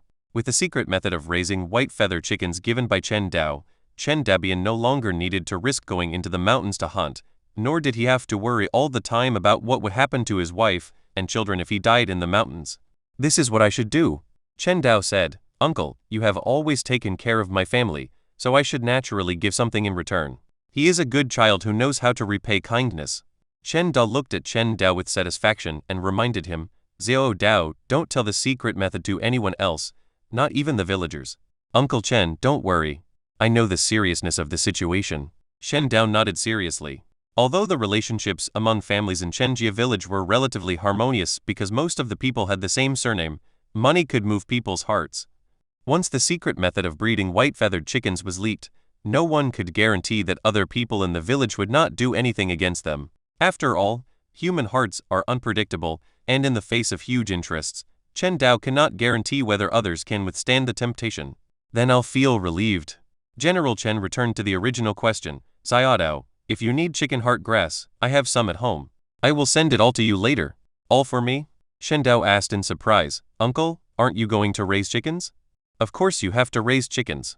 Chen laughed and said, "I'm not a fool. How can I not be tempted when such huge profits are right in front of me? But raising chickens is not something you can do just by saying so. I have to buy some gray-feathered chickens first. Before that, I'll give you the chicken heart grass at home. As for the chicken heart grass that my family needs to raise chickens," Chen Da paused and said, "this stuff is everywhere in the vast mountains. As long as I go into the mountains, I can always bring back a lot of chicken heart grass." "Will it be dangerous?" Shen Dao asked with a little concern. "Won't." Shen Da shook his head. Entering Kameng Mountain was naturally an extremely dangerous thing for others, but it was not a problem for him, a hunter who was very familiar with the roots of Kaming Mountain. What's more, picking chicken heart grass does not require going deep into the mountains like hunting, so the danger level is extremely low. Thank you, Uncle Chen. You're welcome. I'll go back first. I'll ask Titan to bring you the chicken heart grass later. Good. As soon as Chen Dagang left, Lai Ping from the next room came over and looked at Chen Dao in disbelief. Xiao Dao, did you really sell that white chicken for 500 coins? When Chen Dao brought back the grain and chicken coops, Lai Ping was already confused. She remembered clearly that she gave Chen Dao a total of 183 copper coins.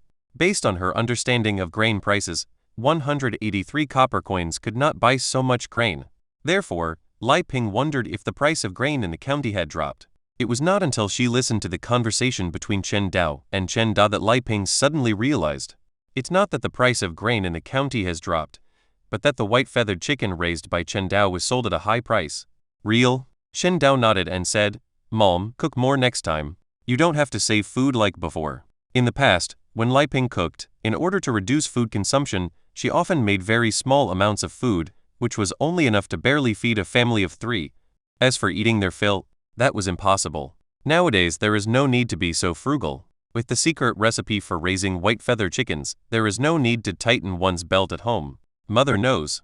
Lai Ping looked at Chen Dao with satisfaction. She felt that her son had grown up. Not only had his personality matured, but he had also found a secret recipe for raising chickens that made him a fortune. Maybe, Xiao Dao can really change the poor situation of his family. Not long after, Chen Da's son Chen Titan brought chicken heart grass. Chen Dao took the chicken heart grass and counted the number of chicken heart grass while saying to Chen Titan, Titan, do you want to play at your brother's house for a while? No, it's too cold. Chen Titan shook his head and ran back to his home quickly. In this weather, even adults felt cold, let alone children. When Chen Titan left, Chen Dao also counted the number of chicken heart grass he had brought. There are 16 stalks of chicken heart grass in total, which is just enough to upgrade these gray-feathered chickens into white-feathered chickens. Chen Dao picked out 5 stalks of chicken heart grass and fed them to the 5 gray-feathered roosters in the cage. After feeding them, Chen Dao took out some sorghum and rice bran from the house, mixed them together, and sprinkled a handful around the cage, letting the gray-feathered chickens in the cage peck at them. If you eat better, will you be bigger when you advance to a white-feathered chicken? This is why Chen Dao bought sorghum and rice bran. According to the limited knowledge in his mind, the more livestock eat, the more meat they will grow. Therefore, Chen Dao plans to feed these gray-feathered chickens more food to see if he can make them grow bigger. At the same time, Chen Dao was thinking about other things. Sorghum. Characteristics: low yield, likes heat. Sorghum upray Route 1. Soak the seeds in cold stone grass juice. There is an 80% chance that the seeds will be upgraded to cold-resistant sorghum seeds. Characteristics of cold-resistant sorghum: resistant to severe cold, low yield. Sorghum advancement Route 2. Use fish pollen to stimulate sorghum seeds. There is a 90% chance that the sorghum seeds will mutate and advance to high-yield sorghum seeds. Features of high-yield sorghum: short growth cycle, high yield, and the highest yield per moo can reach 600 katas. This was the message that appeared in Chen Dao's eyes the moment he bought the sorghum. After several days of exploration, Chen Dao has understood the rules of his golden finger. Only when something belongs to him or his family can he see its advancement path. Therefore, it was not until the moment Chen Dao bought sorghum in the grain store that the golden finger revealed the advanced information of sorghum. Cold-resistant sorghum and high-yield sorghum are both good things. What a pity! Chen Dao shook his head. The current situation at home was really not suitable for farming. Not to mention that Chen Dao didn't know what cold stone grass and fish mint were. Even if he knew, it would be impossible for him to plant them now. The reason is very simple. The weather in the entire Qingzhou area is extremely cold now, and it is impossible to grow food. At this time, Chen Dao's family's few acres of land can grow food. If this were discovered by others, Chen Dao would be in danger at any moment. This is not the enlightened China on earth, but a feudal society. Once Chen Dao produced the high-yield, cold-resistant sorghum, he would probably be arrested by the government and tortured to force him to hand over the sorghum seeds. You still don't have the ability to protect yourself. Chen Dao sighed softly. Let alone high-yield sorghum now, he even had to be careful when selling white-feathered chickens, for fear that others would know that he had the secret recipe for raising white-feathered chickens. At this moment, Chen Dao was particularly eager to become a warrior, or to train a fighting chicken that could rival a warrior, so that he would have the ability to protect himself. Xiao, come and eat. Lai Ping's voice came from inside the house and Chen Dao quickly responded, coming. Because Chen Dao bought a lot of grain, today's dinner was quite large. Shen Dao and Chen Fei's bowls were filled with thick sorghum porridge made from boiled water. Even the sorghum porridge in Lai Ping's bowl was no longer as thin as before. Shen Dao sniffed the faint fragrance of the sorghum porridge and said, "Mom, don't save food in the future. Eat more yourself." Shen Dao noticed that the sorghum porridge in Lai Ping's bowl was much less abundant than that in his own bowl. Apparently, even though she had enough food, Lai Ping still adhered to the principle of saving and was unwilling to eat more. Chapter 9 Good Things Mother Knows.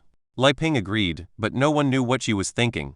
At the same time, at Chen Da's home, his family of 3 also gathered together for dinner. Kui Lion, there is something I need to tell you. At the dining table, Chen Da hesitated for a moment and told He Kuilian what he had said to Chen Dao in the afternoon. Xiaodao is willing to tell you such a precious secret recipe? He Kuilian said with a look of surprise. The method of raising gray-feathered chickens into white-feathered chickens must be extremely precious, even if you just imagine it. I didn't expect Xiaodao to be so honest. Chen Da sighed. Brother Ping really gave birth to an extraordinary son. Xiaodao is indeed very sensible. He Kuilian said, Chen Da, let me tell you, Xiaodao's family has finally found a way to make money. You can't tell this recipe to anyone. I know. Shen Da nodded solemnly, and then said, Xiaodao means that he hopes our family can also make money with this recipe. What do you think? This is a good thing. He Kuilian's eyes lit up and she said, if we can also make money this way, you won't have to take the risk of going into the mountains to hunt. Everyone in the village envied the Chen family's good life, but only He Kuilian knew that her own family was far from as prosperous as it seemed. Yes, our family does live a better life and has no shortage of food. But every time Chen Da went into the mountains to hunt, He Kuilian was worried all day long, fearing that Chen Da would never come back, leaving her and Titan as orphans and widows. Fortunately, Chen Da had always had good luck in the past. He could return safely every time he went into the mountains, and most of the time he had some gains, which could barely maintain the situation at home. But this is not a long-term solution after all, and He Kuilian doesn't want her man to risk his life going into the mountains. So, when He Kuilian heard Chen Da say that he could make money using Chen Dao's secret recipe, her eyes lit up. If you can make money this way, then you won't have to go into the mountains anymore. It makes me so nervous every time. That's what I think. Chen Da, who had a simple and honest face, nodded and said, but I always feel a little sorry for Xiaodao. He finally found a recipe to make money. Isn't it a bit unfair for me to take his secret recipe for free? What's that? He Kuilian said, Xiaodao has willingly told you the secret recipe, so why can't we use it? At worst, we can share some of the money with Xiaodao's family after we make it. 2. Chen Da thought for a moment and said, tomorrow you can go to the village and ask the people who raise chickens to see if you can buy their gray-feathered chickens with money, or in exchange for food. No problem, I'll go ask tomorrow. He Kuilian agreed. It might be difficult to buy chickens from other villagers with money, but she could definitely exchange them for food. After all, every household in the village was short of food. As long as she was willing to give more food, there would always be someone willing to exchange. Okay, then I'll go into the mountains tomorrow to collect chicken heart grass. Remember to be careful. The next day, after breakfast, Chen Dao first fed the 5 chickens in his home with chicken heart grass and feed, then left the house, intending to find Lai Zheng, the only scholar in the village, to ask some questions. As soon as he walked out of the house, Chen Dao ran into 3 young men. The taller and thinner man in the lead jokingly said, Hey, isn't this Chen Dao? Chen Dao glanced at the 3 of them, a hint of disgust flashing in his eyes. The original body had some impressions of these 3 people in his memory. The tall and thin young man who was speaking was named Chen Jin, and next to him were his 2 younger brothers Chen Yin and Chen Tong. These 3 brothers lost their father and mother at a young age and grew up eating food from hundreds of families in the village. However, despite the kindness received from the villagers, they did not feel the slightest bit of gratitude towards them. Instead, they developed a character of loving leisure and hating work. After the parents of the 3 people passed away, they left them a few acres of land. Under the leadership of the village chief Chen He, the villagers did not occupy their land, but left it to them. But these brothers had no idea of farming at all. Instead, they sold the land left by their parents, and then used the money from the sale to go to the county town to spend money on wine and women. Within a year, they had spent all the money from the sale of the land, and then returned to the village to continue eating food from hundreds of families. 3 adult men who do not work, but spend all day eating at other people's homes are so shameless.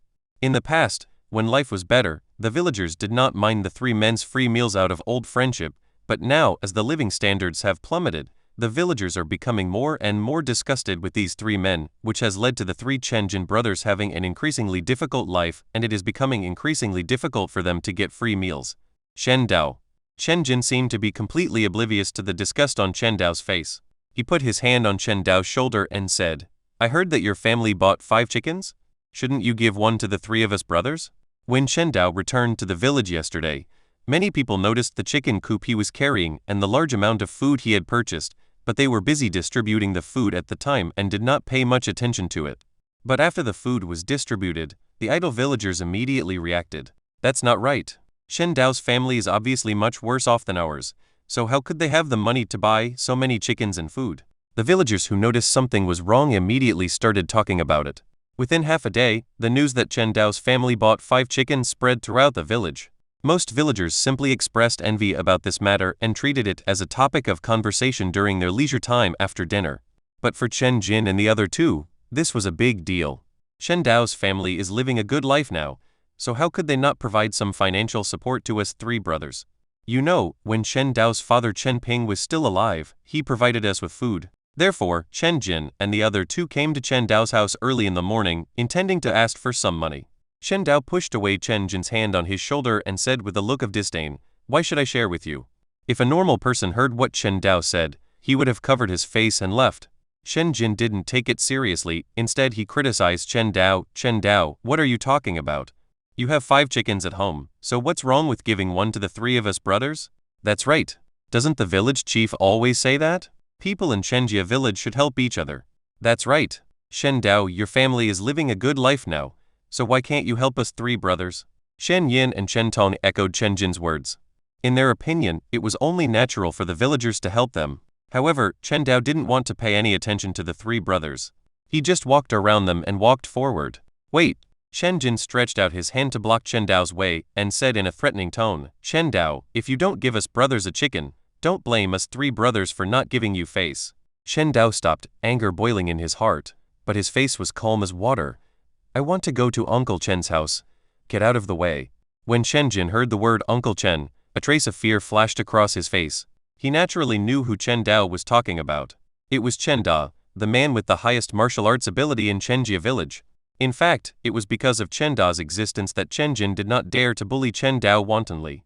Otherwise, given the situation at Chen Dao's home, he would not have discussed it with Chen Dao, but would have gone straight to rob. After all, there were only a teenage boy named Chen Dao and 2 women in Chen Dao's family, and they could not stop the 3 middle-aged men at all. Snort! Shen Dao snorted coldly, walked around Chen Jin and strode away. "Fuck it." Shen Yin spat at Chen Dao's back and said angrily, "This kid doesn't know how to behave. Brother, should we give him a beating?" "Beat him?"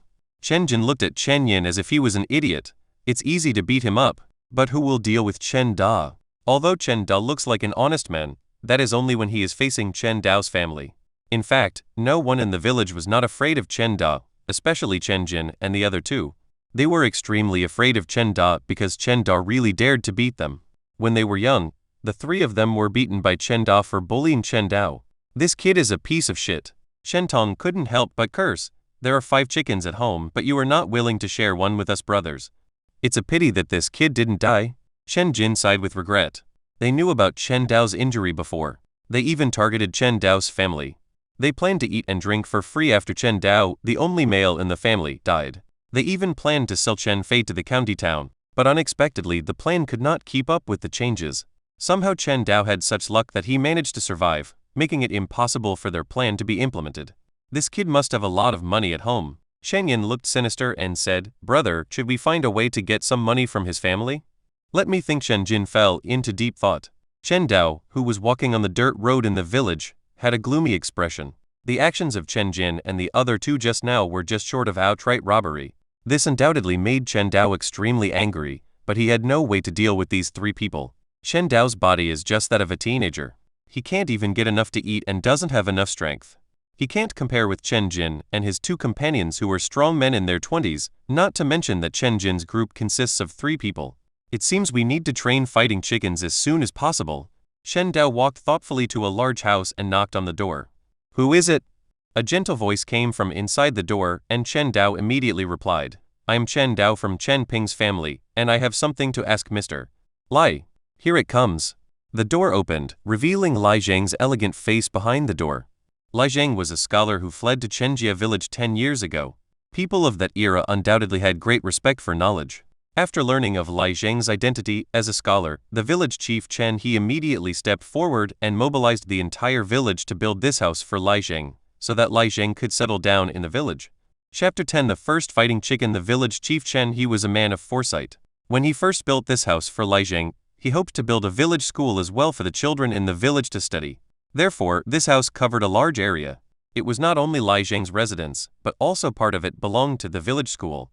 What a pity. Shen He's idea is good, but studying is not such a simple thing, because studying not only requires a teacher, but also requires tools such as paper, pen, books, etc., and these tools are no different from luxury goods for the people of Chenjia village.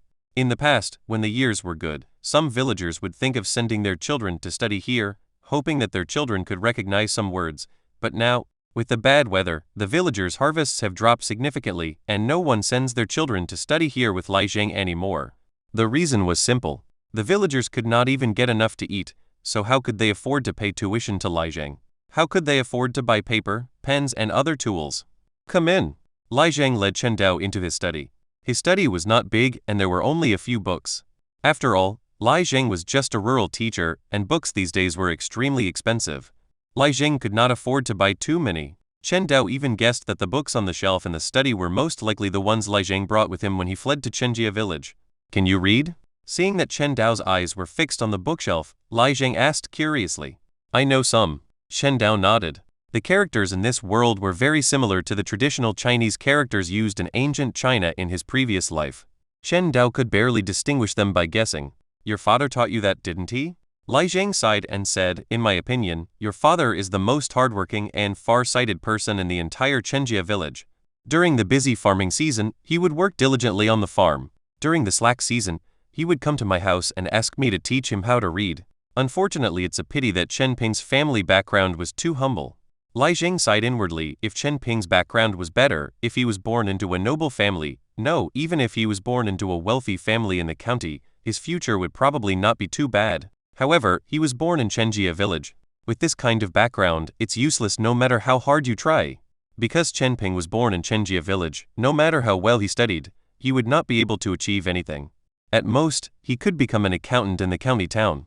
But there is no point in saying anything now. Shen Ping has passed away. Thinking about these things is just asking for trouble. Lai Zhang turned to look at Chen Dao and asked, what do you want to see me about? Mr. Lai, I want to ask you something. Shen Dao said directly, you are well informed. Have you heard of blacklawed chicken and sumu flour? Blacklawed chicken? Sumac flowers? Lai Zhang frowned and thought for a while before answering, I have never heard of the blacklawed chicken, but I know a thing or two about Sumuhua. Shen Dao's eyes lit up, and he said hurriedly, please help me solve this doubt, sir. Sumu flower is a medicinal herb. Lai Zhang stroked his flowing beard and said, after drying and sunbathing, this flower can clear away heat and reduce internal heat. It is one of the more common medicinal herbs. Medicinal herbs? Shen Dao's idea moved. If it was a common medicinal herb, wouldn't it mean that it could be sold in pharmacies? If I could buy sumac flowers in a pharmacy, wouldn't that solve the problem of upgrading the white-feathered chicken? Shen Dao's heart was burning with excitement when he thought of this, but he remained calm and said, thank you, Mr. Lai, for clearing up my doubts. Lai Zhang stroked his beard and accepted Chen Dao's gratitude with peace of mind. For a teacher, the happiest thing is to answer students' questions. Although Chen Dao is not his student in the strict sense, Lai Zhang still feels happy to answer Chen Dao's questions. Mr. Lai, I won't bother you anymore. Let's have a meal before we go? No. Shen Dao rejected Lai Zhang's invitation. Now that there were no students studying in the school, Lai Zhang's life was not easy. How could he have the nerve to eat here for free? After walking out of Lai Zhang's house, Chen Dao looked back at Lai Zhang's figure and couldn't help but sigh. Even a scholar like Lai Zhang who was respected by the villagers was having a hard time now. Just now in the study, Chen Dao clearly saw that Lai Zhang's arms were extremely thin, and his cheeks and eye sockets were sunken. It was obvious that Lai Zhang's living conditions were not good, and he might not even have enough to eat. In addition, Chen Dao also noticed that Lai Zhang was the only one in his home. Lai Zhang, who has settled in Chenjia village for 10 years, seems to have no intention of getting married and has always lived alone. In fact, in the past, many women in Chenjia village were willing to marry Lai Zhang, including the village chief Chen He, who had tried to matchmake for Lai Zhang many times. But no one knew what Lai Zhang was thinking. He had no intention of starting a family at all, so he has been alone ever since. After returning home, Chen Dao looked at the 5 gray-feathered chickens in the cage with twinkling eyes. The materials for upgrading white-feathered chickens to yellow-feathered chickens are already in hand. The most important thing right now is to upgrade these 5 gray-feathered chickens to white-feathered chickens, and then take them to the county town to sell them to earn enough capital. After that, we will purchase sumac flowers in the county pharmacy and start preparing for the upgrade to yellow-feathered chickens. If all of these gray-feathered chickens can be upgraded to white-feathered chickens, that would be 3 tails of silver, which would definitely greatly change the situation at home. Chen Dao thought so in his heart, and he had an especially strong desire to change the conditions at home, because, at this moment, he was particularly eager to eat meat and white rice.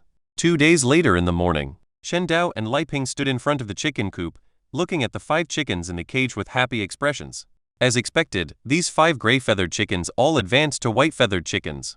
No, not all white-feathered chickens. Chen Dao's eyes fell on the chicken coop, and he saw a chicken that was particularly different from the others.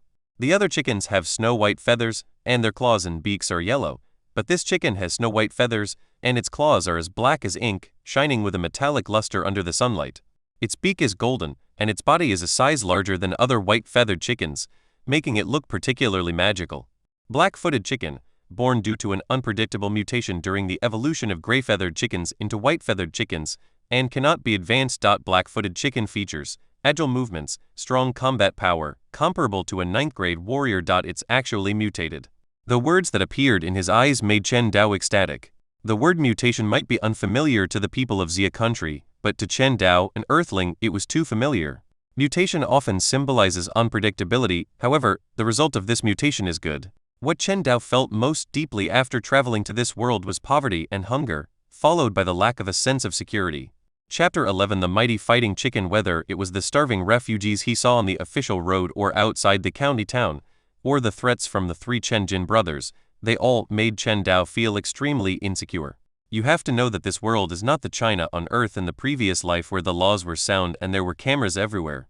Here, murder and robbery are not things that only exist in the news, but may happen around you at any time. During the past few days after the time travel, although Chen Dao did not show it in front of his family, he was extremely uneasy in his heart and was always in a state of fear. Fortunately, at this moment, the black-footed chicken appeared. Goldfinger has given a very detailed introduction to the black-footed chicken. It is agile, powerful, and comparable to a 9th-grade warrior. What is the concept of a 9th-grade warrior? The warriors in this world are like those who are superior to others. A 9th-rank warrior, even in a county, is a person of extremely high status and is someone that countless ordinary people need to look up to.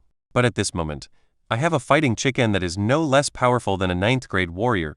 A smile appeared on the corner of Chen Dao's mouth and he felt much more at ease. With this black-footed chicken, his life and property were no longer without protection. Sayado, why is this chicken different from the others? Lai Ping also noticed the black-footed chicken's particularly special appearance, and a look of confusion appeared on her face. The appearance of the black-footed chicken is very different from that of the white-feathered chicken. Not only is it larger in size, but its claws are also shiny and gleaming, like polished iron. It looks extraordinary at first glance. Chen Dao did not explain to Lai Ping, but tried to open the lid of the chicken coop, took the black-footed chicken out of the cage and put it on the ground. Cluck, cluck, cluck! The black-footed chicken let out a happy cry when it landed on the ground. It was too big to move freely in the chicken coop, so it landed on the ground and immediately ran around the yard excitedly. It was not until then that Chen Dao had a deeper understanding of the size of the black-footed chicken. He saw the black-footed chicken standing on the ground with its head raised. The height of the chicken's head was even higher than Chen Dao's knees. When he was lifting the black-footed chicken just now, Chen Dao was almost staggered by it. Conservatively estimated, the weight of this black-footed chicken is at least around 15 kilograms. 15-pound fighting chicken, awesome! Chen Dao's eyes flickered. After playing around for a while, the black-footed chicken in the yard ran to Chen Dao on its chicken feet, rubbed Chen Dao's trouser legs with its head feathers, and was extremely affectionate to Chen Dao. Obviously, this black-footed chicken is quite intelligent and knows who its owner is.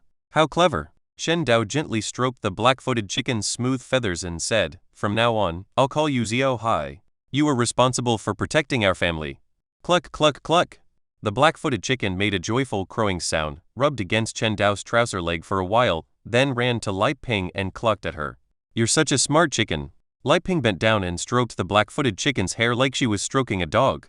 As she stroked it, she said to Chen Dao, "Xiao Dao, are you going to sell this chicken?" "Not for sale." Chen Dao shook his head without thinking. The black-footed chicken is a fighting chicken that can rival a 9th-grade warrior. He must be crazy to sell the black-footed chicken. "Mom, this chicken has the strength equivalent to a 9th-grade warrior." "What?" Lai Ping was shocked and said with wide eyes, "Xiao, you are kidding me, right? How can a chicken be equivalent to a 9th-grade warrior?" Although Lai Ping had never seen a warrior, she had heard of their existence from others. Warriors are as noble as officials. Although the chicken in front of him looks majestic and big, how can it be comparable to him? "Xiao Hai, show your skills to my mother." Chen Dao gave the order to the black-footed chicken without any explanation. The next moment, the black-footed chicken moved. The black-footed chicken standing at Lai Ping's feet flapped its wings and used its feet to jump over the fence in the yard at an extremely fast speed. So fast. Lai Ping's pupils shrank. Xiao Hai's speed was so fast that she couldn't even react. "It won't run away, will it?" As soon as Lai Ping finished speaking, Xiao Hai's figure reappeared in her sight. The little black chicken jumped back into the yard and pecked at a piece of fence wood with its beak. A transparent hole instantly appeared on the wood. This Lai Ping was completely stunned. Xiao Hai's performance really overturned her perception of chickens. In the minds of most people, chickens should be relatively weak creatures, but the chicken in front of her, it has nothing to do with being weak. Although the wall in the yard is not particularly high, it is still 1-1.5 meters high. Xiao Hai can easily jump over it. Moreover, its beak is so sharp that it can peck a hole in the wood with just a light peck. If it pecked at a person, wouldn't it instantly injure the person? "Mom, do you believe it now?" Shen Dao asked with a smile. In fact, he was also extremely shocked. The performance of the black-footed chicken was indeed amazing. It was worthy of being a mutated fighting chicken. "I believe it." Lai Ping nodded repeatedly, with shock still lingering in her pupils. "Xiao, how did you raise this kind of chicken?" "I don't know how it came about." Shen Dao didn't know how to explain it, so he just brushed it off. "Anyway, this chicken is amazing. It can guarantee the safety of our family in the future." Lai Ping nodded vigorously. Such a powerful chicken can indeed ensure the safety of her home. But Lai Ping had another question in her mind. "Xiao, this chicken is so powerful. What does it eat?" Shen Dao couldn't help but frown. Although he could see Xiao Hai's information through the golden finger, the golden finger didn't tell him how to raise black-footed chickens. After pondering for a moment, Chen Dao walked into the house, grabbed a handful of sorghum and rice bran, and sprinkled them in front of Xiao Hai. Cluck, cluck, cluck. Xiao Hai made a cheerful cry and pecked at the sorghum and bran on the ground quickly. Fortunately, Xiao Hai still eats the food of ordinary chickens. Shen Dao breathed a sigh of relief. If Xiao Hai didn't eat ordinary food and needed some special food to be fed, then he really didn't know what to do. "Mom, brother." Shen Fei's childish voice came from behind. She had just woken up and ran to Chen Dao's side with her short legs. She hugged Chen Dao's thighs and looked at Xiao Hai timidly. "Brother, this chicken is so beautiful." Shen Dao touched Chen Fei's head and said with a smile, "Its name is Xiao Hai. Do you want to play with it?" "Think." Shen Fei blurted out. "Then you can play with Xiao Hai at home." Shen Dao turned to Lai Ping and said, "Mom, I'm going to Uncle Chen's house." Lai Ping knew that Chen Dao was going to Chen's house to discuss going to the city to sell chickens, so she didn't say much and just nodded. Chapter 12. Unbearable to watch Uncle Chen, and he. "Xiao was here?" Shen Dao, who had greeted Chen Da and his wife, said straight to the point, "I would like to ask my uncle to escort me to the county town." "Have you raised your chickens yet?" Chen Don asked. In the past 3 days, he had gone into the mountains several times and collected a large amount of chicken heart grass. He also exchanged food for 10 gray-feathered chickens from other villagers. Now he has fed these chickens with chicken heart grass once. In 2 days, he will be able to raise white-feathered chickens. "Good." Shen Dao nodded. "I plan to go to the city to sell these white-feathered chickens and buy some gray-feathered chickens. Uncle Chen, please accompany me." It is too dangerous to go to the county town alone, so Chen Da must find someone to accompany him. The best candidate for an escort is naturally Chen Da, who has the highest martial arts value and the best archery skills in the village. Of course, Chen Dao could also take Xiao Hai with him on the road, but for safety reasons, Chen Dao did not intend to show Xiao Hai's magical powers to others. "No problem." Chen Da agreed immediately. "I just happened to be planning to go to the city to buy some gray-feathered chickens and food to feed them. Let's set off now." After saying that, Chen Da turned to He Qiuilian and said, "Wife, you stay home and take care of Titan. I will try to get back before dark." "Go ahead. I'll take care of the house." Soon, Chen Da borrowed a donkey cart from the village chief, and Chen Dao returned home to take the 4 white-feathered chickens in the cage and then the two met at the entrance of the village. "Uncle, are we missing a few people?" Looking at Chen Da standing next to the donkey cart, Chen Dao couldn't help but ask worriedly. In the past, whenever they went to the county town, the young and strong men in the village would go in groups. At the very least, the three hunters with higher martial arts values, Chen Da, Chen Si, and Chen Jiang, would travel together. Now there are only Chen Dao and Chen Da, and it is inevitable that they are a little weak. "No way." Chen Da lowered his voice and said, "After all, it's not good for others to know that we are raising white-feathered chickens, so only the two of us can go." "Two?" Chen Dao nodded, but still a little worried. "If it's just the two of us, will it be dangerous?" "Don't worry, Zayado. Don't you know your uncle's archery skills?" Chen Da patted the bow and arrow on his back and said comfortingly, "Those road bullies and mountain bandits on the road are not stupid. When they see me carrying a bow and arrow, they generally won't regard us as targets for robbery. Otherwise, if I fight to the death, they will not have a good time either. Also, these things of ours are not worth their desperate efforts to grab." Chen Dao thought about it and realized that this was the truth, so he stopped talking, got on the donkey cart, and let Chen Da drive to the county town. When I stepped onto the official road again, there seemed to be more refugees on the road. The refugees with numb expressions and ragged clothes walked slowly on the official road, and it seemed that they had only one goal in their minds: to reach the county town. Many refugees also noticed the donkey cart of Chen Dao and his companion, but the bow and arrow on Chen Dao's back was enough to deter them, so no refugees tried to rob them. Alas, these refugees are just ordinary farmers. Looking at these skinny refugees, Chen Da couldn't help feeling a little sad. These refugees were actually no different from the villagers of Chenjia village. They were all ordinary farmers. However, natural disasters and man-made calamities had turned them into refugees, and they looked like neither human nor ghost. Shen Dao did not respond to Chen Da, but he couldn't help feeling complicated. In fact, if it was just a natural disaster, the people could still live. The most terrifying thing was the heavy taxes and levies imposed by the government. Land tax, head tax, and various other levies and corvée labor forced countless low-level farmers into bankruptcy and forced them to become refugees. Becoming a refugee at least means not having to face heavy taxes and corvée labor, but continuing to farm will only lead to death. It's a scene of a fallen country. Shen Dao sighed inwardly. In his previous life, Chen Dao would occasionally read history books and knew clearly that every time a dynasty came to an end, there would always be natural disasters and man-made calamities. Natural disasters alone may not necessarily cause a country to collapse, but if coupled with man-made disasters, then the country will not be far from destruction. When countless lower-class people can no longer survive, that is the moment when this dynasty collapses. The people are not afraid of death, so would they be afraid of rebellion and beheading? Those high-ranking officials may be aware of this truth, but people are selfish. Who is willing to donate generously to the country and sacrifice their own interests? It is okay to worry about the country and the people, but it is absolutely unacceptable to let officials sacrifice their own interests. The donkey cart was approaching the county town, and there seemed to be more refugees gathered outside the county town.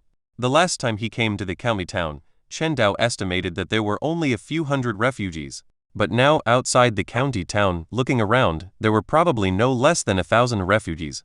Chen Dao also noticed that there seemed to be government officials distributing porridge outside the city, but the porridge, it's not even as good as the noodle porridge that Chen Dao eats at home. It's so thin that you can see the bottom of the bowl. It's more like water with some noodle porridge than porridge. In addition, Chen Dao also noticed that some well-dressed people, who seemed to come from wealthy families, were talking to the refugees. Those are for buying servants.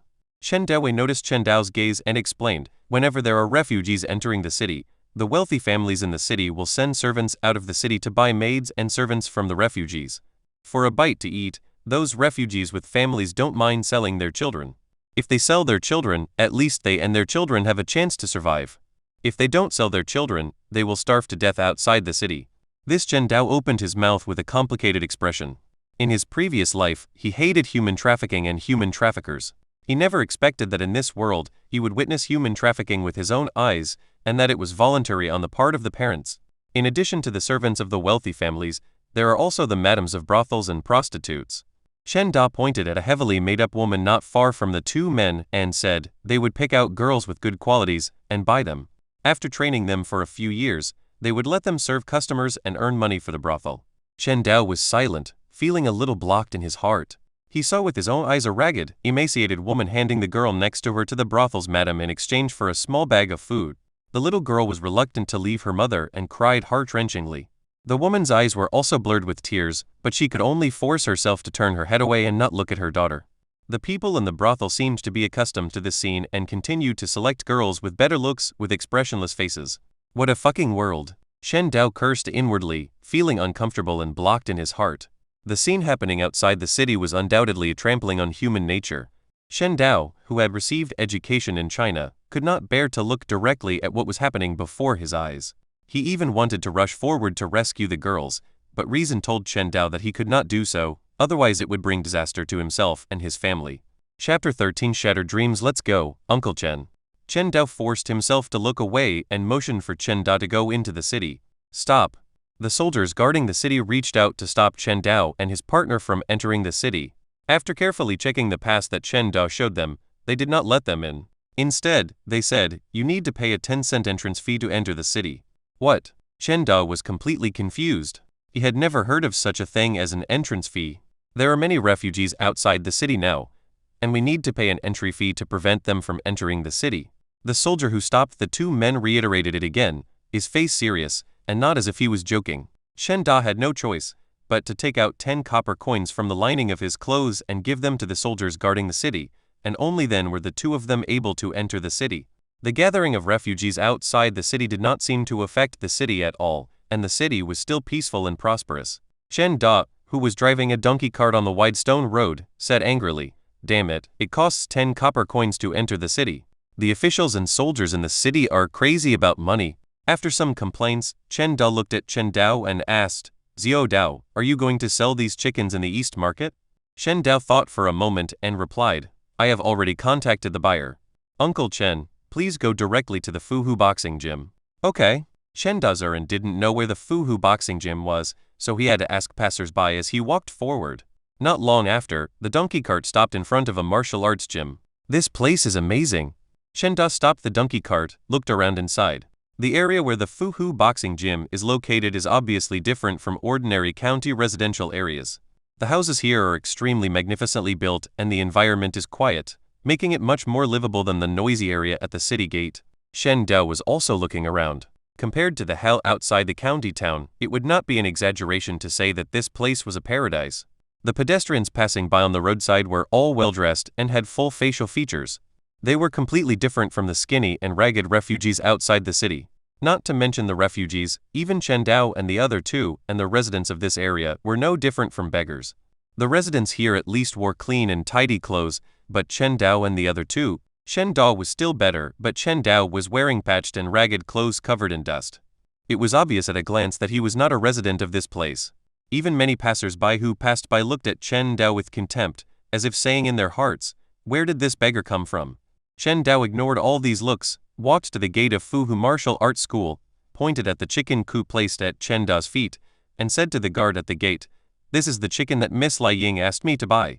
Please help notify her." The tall guard looked Chen Dao up and down, nodded, and walked into the martial arts hall. "Sayadao." Shen Dao was a little surprised and asked, "How do you know the people from Fuhu Martial Arts School?" When Shen Dao mentioned going to Fuhu Martial Arts School, Chen Dabian felt that the place name was somewhat familiar. Only now did he remember that he knew Fuhu Martial Arts School. The Fuhu Boxing Gym is one of the largest martial arts gyms in the entire county. The owner of the gym, Lai Hu, is extremely well known throughout the county and is a person who can have equal dialogue with the county magistrate. Chen Zuren, who often comes to the county, has heard of the name of the Fuhu Boxing Gym. "I met him when I was selling chickens before." Shen Dao told the story of his previous experience of selling chickens. Chen Dao's face immediately showed a look of realization. No wonder your chickens can be sold at such a high price. The people in Fuhu Boxing Gym are indeed not short of money. As soon as Chen Dao finished speaking, the guard who entered the martial arts hall had already returned with Lai Ying. "Big sister, this kid is looking for you." The guard pointed at Chen Dao and introduced him to Lai Ying. Lai Ying obviously had a good memory and immediately remembered who Chen Dao was. "Are you the kid who sold chickens before?" "It's me." Chen Dao nodded quickly and replied, "I got 4 more chickens of the same kind this time and I plan to sell them to you." Hearing this, Lai Ying's gaze fell on the chicken coop next to Chen Dao's feet, and her eyes suddenly lit up. She had already eaten the white feathered chicken she bought from Chen Dao last time. The taste was very good, far better than the common gray feathered chicken. Even her father Lai Hu praised it highly. Therefore, Lai Ying was in a very good mood when he saw the white-feathered chicken again. He said cheerfully, "I want all your chickens. How about the same price of 500 coins per chicken?" As soon as these words came out, Chen Da and Chen Dao were secretly delighted and quickly agreed, "No problem. Okay, I'll go inside and get you the silver." Lai Ying turned around and went into the hall to get the silver. Chen Dao looked into the hall through the open door, only to see a huge open space inside. Many disciples were practicing their boxing in a methodical manner, sweating profusely. Is this what martial arts training is? Chen Dao noticed that the martial arts school disciples' boxing techniques were quite methodical, and when they swung their fists, they gave people a feeling of great power. Chen Dao couldn't help but feel a little envious. He also wanted to learn martial arts, but the conditions at home simply don't allow him to practice martial arts. "Why, you want to learn martial arts too?" Lai Ying, who had returned, noticed Chen Dao's gaze and couldn't help but ask. "Of course I do." Chen Dao said bluntly that in this world, the status of warriors was comparable to that of officials on Earth in his previous life, so how could he not want to learn martial arts? Lai Ying looked Chen Dao up and down, shook his head and said, "You are too thin and weak to practice martial arts. Practicing martial arts is not an easy thing. Not only does it require a strong enough body, but it also requires a lot of money to buy medicinal herbs to strengthen the blood. Chen Dao's body is so thin and he is a prostitute. He does not have enough money to practice martial arts." A trace of sadness flashed across Chen Dao's face. Lai Ying's words undoubtedly shattered his dream of practicing martial arts. "It's possible that your elders are." Lai Ying looked at Chen Da again and commented, "He is strong enough and a good candidate for martial arts training. Unfortunately, he is too old. Even if he starts practicing martial arts now, he will not achieve much success." After some comments, Lai Ying handed 2 taels of silver to Chen Dao, and then picked up the chicken cage and prepared to return to the martial arts hall. At this time, Chen Dao asked, "Miss Lai, do you want a chicken like this in the future?" "Want?" Lai Ying said without hesitation, "As long as you can find it, I will take as many as you want." "Okay." Lai Ying's figure disappeared in the martial arts hall. Chen Dao took a reluctant look at the scene inside the martial arts hall, and then left with Chen Da in a donkey cart. Although the martial arts school is good, it is not suitable for him after all. "Sayadao." Chen Da, who was driving the donkey cart, asked, "What are you going to do next?" Chen Dao thought for a moment and said, "Uncle Chen, please take me to the pharmacy." "Okay." After a while, the donkey cart stopped in front of a drugstore called Bakeotang. Chen Dao got off the donkey cart and went straight into the drugstore. Inside the pharmacy, a gray-haired old man was feeling the patient's pulse. When he noticed Chen Dao coming in, he said, "Please wait a moment, sir." Chapter 14 Advanced Materials obtained. Chen Dao nodded and started looking around the store. This pharmacy is quite similar to the Chinese medicine store in the previous life. The smell of Chinese herbs is very strong in the house. There is a large cabinet on the wall behind the old man. The cabinet is divided into small cabinets, and the outside is labeled with the herbs inside. Maybe because the pharmacy was not big, the old man did not hire a clerk. He was the only one in the entire pharmacy who was responsible for seeing patients and selling medicines. After seeing off the last guest, the old man looked at Chen Dao and asked, "Young man, do you want to see a doctor or buy medicine?" "To buy medicine." Chen Dao said, "I want to buy some sumu flowers. I wonder if the shopkeeper has any for sale?" "Of course I do." The shopkeeper stood up and took out a dried sapan flower from a small cabinet behind him. "This is the sapan flower. The price is 3 coins each." Chen Dao looked at the sumac flowers on the counter and said thoughtfully, "I wonder if the shopkeeper has any fresh sumac flowers for sale?" Chen Dao remembered very clearly that in order for white-feathered chickens to advance to yellow-feathered chickens, they needed to crush the sapan flowers and chicken heart grass into juice and feed them. However, the sapan flower in front of him had been dried, so it was obviously impossible to crush it into juice. "Fresh hematoxylin?" The old man was startled, then said, "Young man, you came at the right time. A batch of fresh herbs just happened to arrive in our store today." After saying that, the old man turned around and shouted to the inner hall, "Kyozai, come out for a moment." "Here it comes." A clear voice came from the inner hall, and then a beautiful girl in her 20s pushed aside the bead curtain and walked over. "This is my granddaughter, Su Kyoxi." The old man introduced Chen Dao and then said to the girl, "Kyoxi, this guest wants to buy fresh sapan flowers. Can you see if there are any herbs that have been delivered recently?" "Please wait a moment, sir." Su Kyoxi turned and went into the inner hall and returned soon after carrying a cloth bag. She placed the cloth bag on the counter and immediately opened it. "Grandpa, this is all the sumac flowers delivered today." The old man nodded gently towards Su Kyoxi, and then said, young man, this is all the fresh sumac flowers we have in the store. How much do you want to buy? Shen Dao looked at the fresh sap and flowers on the counter, feeling delighted in his heart, but said calmly, shopkeeper, I plan to buy all of these sap and flowers. I wonder how much they cost. Want all? There are quite a lot of sumu flowers on the counter, as many as 30. The old man showed a hint of joy on his face, and after thinking for a while he said, I'll give you 2 cents for each. There are 30 coins in total, so young man, you only need to give me 60 cents. Okay. Shen Dao nodded in agreement, took out a tael of silver and handed it to the shopkeeper. After the shopkeeper gave him the change, he walked out of the pharmacy carrying the cloth bag containing the sumac flowers. Outside the pharmacy, Shen Dao, who was guarding the donkey cart, saw Chen Dao coming out and asked, Xiao Dao, are you done? Shen Dao nodded and said, next we can go buy some gray-feathered chickens. Okay. Shen Dao happily drove his donkey cart towards the East Market. A quarter of an hour later, the donkey cart stopped at the street where Chen Dao used to sell white-feathered chickens. Chen Dao jumped off the donkey cart and unexpectedly saw an acquaintance. Brother Wu, why are you still here? Shen Dao looked at the stall owner in front of him with some surprise. This person was none other than Wu Han, who had sold chickens with Chen Dao before. However, today Wu Han was not selling chickens, but ducks. It turns out to be Brother Chen. Wu Han was very happy to see Chen Dao and said with a smile, I'm your brother, a salesman. Where else can I be if not here? 2. Shen Dao nodded and then asked, how come your cargo changed from chicken to duck? Hi. Wu Han waved his hand and said, we vendors naturally sell whatever we have. After saying that, Wu Han looked at Chen Da who was standing beside Chen Dao and asked, who is this? This is my uncle Chen Da. It turns out to be Brother Chen. Wu Han praised. Brother Chen's physique shows that he is a good man. Because Chen Da has been practicing archery for many years and often goes into the mountains to hunt, he has a very strong physique due to the frequent exercise and plenty of meat. He is very different from ordinary farmers. This is why Lai Ying said that Chen Da is suitable for practicing martial arts. Brother Wu, thank you for the compliment. Shen Da responded somewhat embarrassedly. Shen Dao said, Brother Wu, we are planning to buy some gray-feathered chickens here. Do you have any for sale? No more. Wu Han shook his head and said, I have sold out all the gray-feathered chickens I had before. After that, Wu Han added, but I can help you contact other chicken vendors.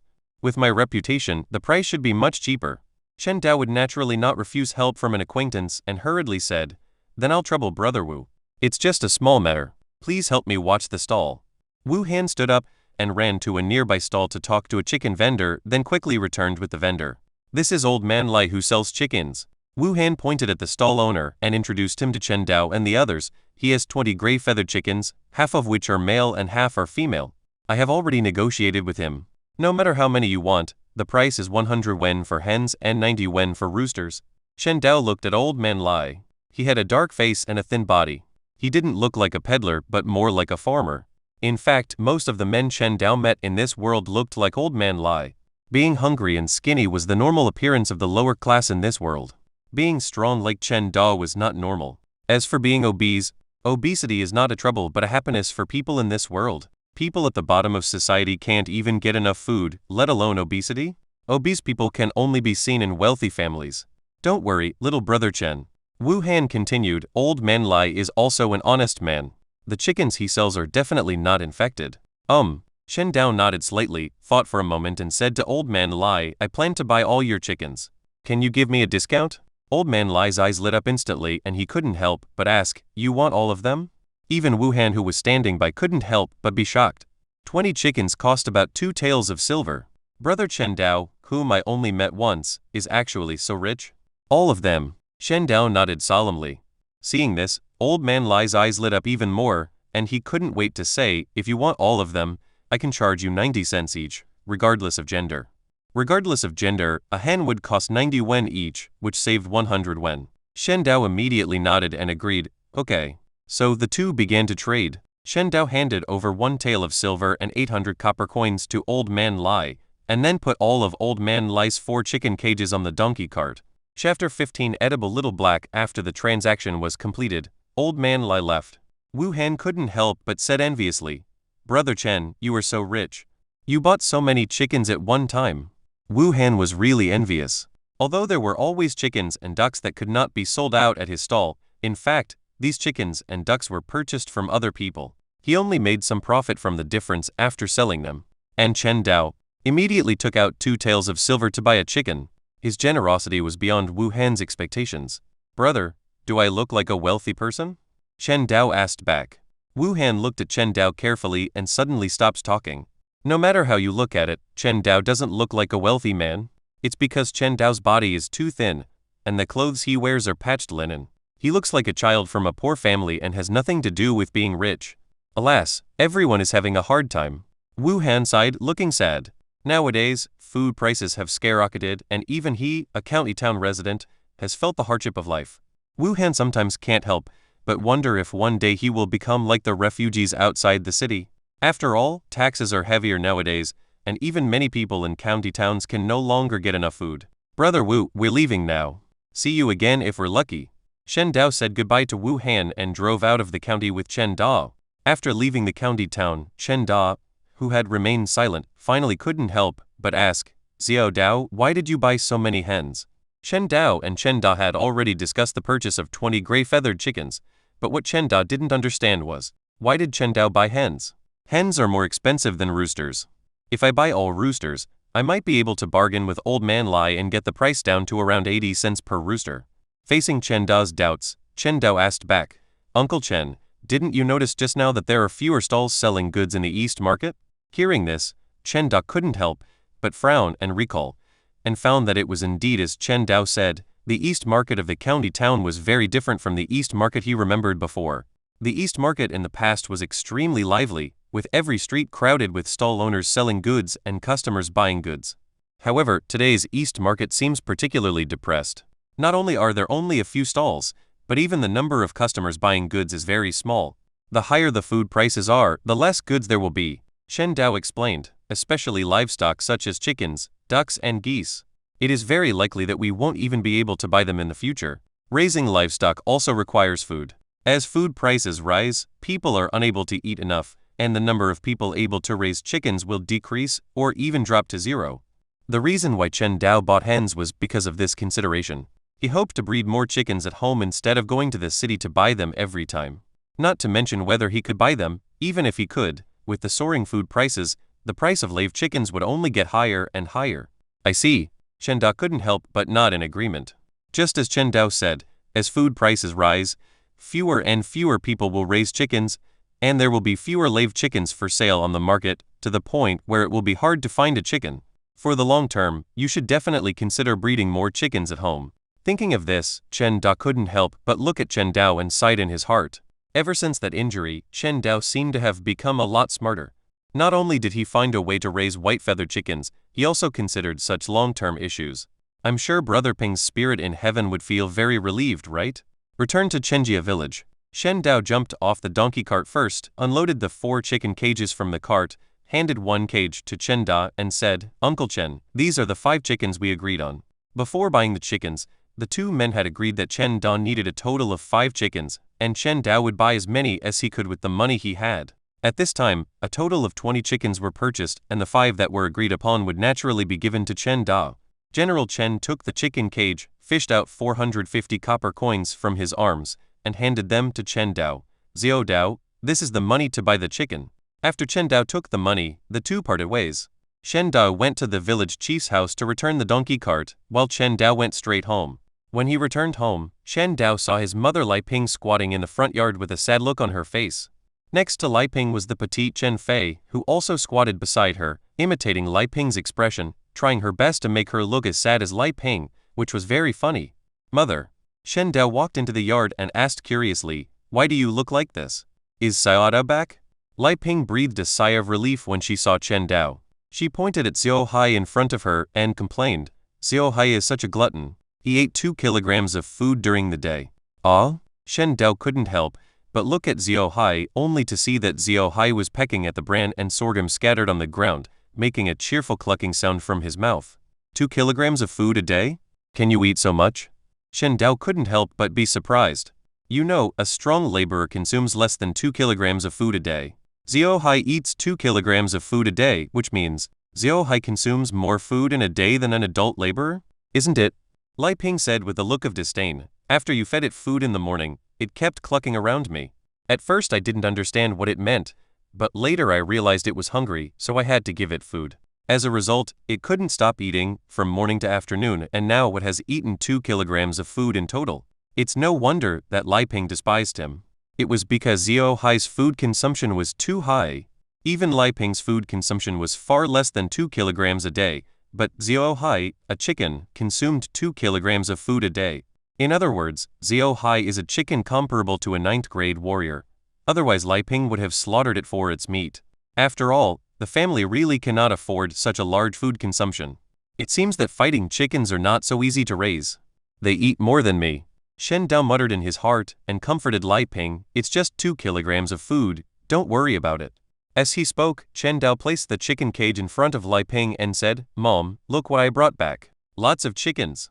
Before Li Ping could say anything, Shen Fei trotted over and stood in front of the chicken coop, drooling and saying, "There are so many chickens, brother. Are we going to eat chicken tonight? You just want to eat meat." Li Ping stood up, hit Chen Fei, and asked in shock, "Xiao Dao, how many chickens are there?" 15 in total. 15? Li Ping was shocked and stood there in a daze. Chapter 16 A Thief at Midnight. There are really 15? Li Ping's eyes widened as she looked through the cages one by one. After confirming that there were indeed 15, she said in disbelief, "Xiao Dao, how did you do that?" Li Ping couldn't believe that Chen Dao could bring back so many chickens. You know, the money she gave to Chen Dao was only 183 wen. With today's prices, this amount of money was not enough to buy even 2 chickens. But Chen Dao brought back 15 chickens. Not only that, he also brought back 40 kilograms of food, 183 cents. Li Ping couldn't imagine how Chen Dao bought so many things. "Of course I earned it from selling chickens." Chen Dao smiled and explained. This time, the 4 white-feathered chickens were sold for 500 coins each, just like before, for a total of 2 taels of silver. 2 taels of silver. The shock on Li Ping's face became even more intense. Even when Chen Ping was still alive, she had never seen such a large sum of money as 2 taels of silver. "It's 2 taels, but I've almost spent all the money." Shen Dao spent 60 wen to buy 15 sap and flowers at the pharmacy, and another 1,350 wen to buy a chicken. Now he only has 590 wen left from the 2 taels of silver he earned from selling the chicken, plus the 13 wen from before. He has a total of 603 wen left. This money should be spent. After the shock, Li Ping immediately regained her senses. She had realized the money-making ability of raising white-feathered chickens, so she naturally would not be reluctant to spend the 2 taels of silver. "Xiao Dao, you must take good care of this chicken. It is the key to having enough food for our family." "I know, mother." After placing the chicken coops one by one against the wall and scattering some food around the coops, Li Ping also prepared dinner, and the family of 3 sat in the dim kitchen to eat. Shen Dao looked at the sorghum rice without any meat in the bowl, thought for a moment and said, "Mom, let's kill a chicken in a few days, shall we?" As soon as these words were spoken, Chen Fei, who was sitting next to Chen Dao, immediately lit up her eyes. Despite her young age, she had a great desire to eat meat. "No." Li Ping shook her head like a rattle. "My family still relies on those chickens to make money. How can we kill them and eat them?" In Li Ping's opinion, being able to eat enough food is the happiest thing. Eating meat is not a must. Instead of killing the chicken and eating the meat, it is better to sell it in the county town and exchange it for 500 coins to buy food. "Mom, listen to me," Shen Dao said. "With a secret recipe for raising chickens, our family is no longer short of food and it's time to eat better. Xiao Fai and I are growing up, so we must eat some meat." Hearing this, Li Ping glanced at the thin Chen Dao and Chen Fei, and her attitude softened a little. She also knew that eating meat was necessary for growth, but she was still reluctant to eat a chicken that cost 500 coins. "Mom, believe me, our family will definitely not be short of money and food in the future. We don't need to be reluctant to give up even a chicken." "Okay.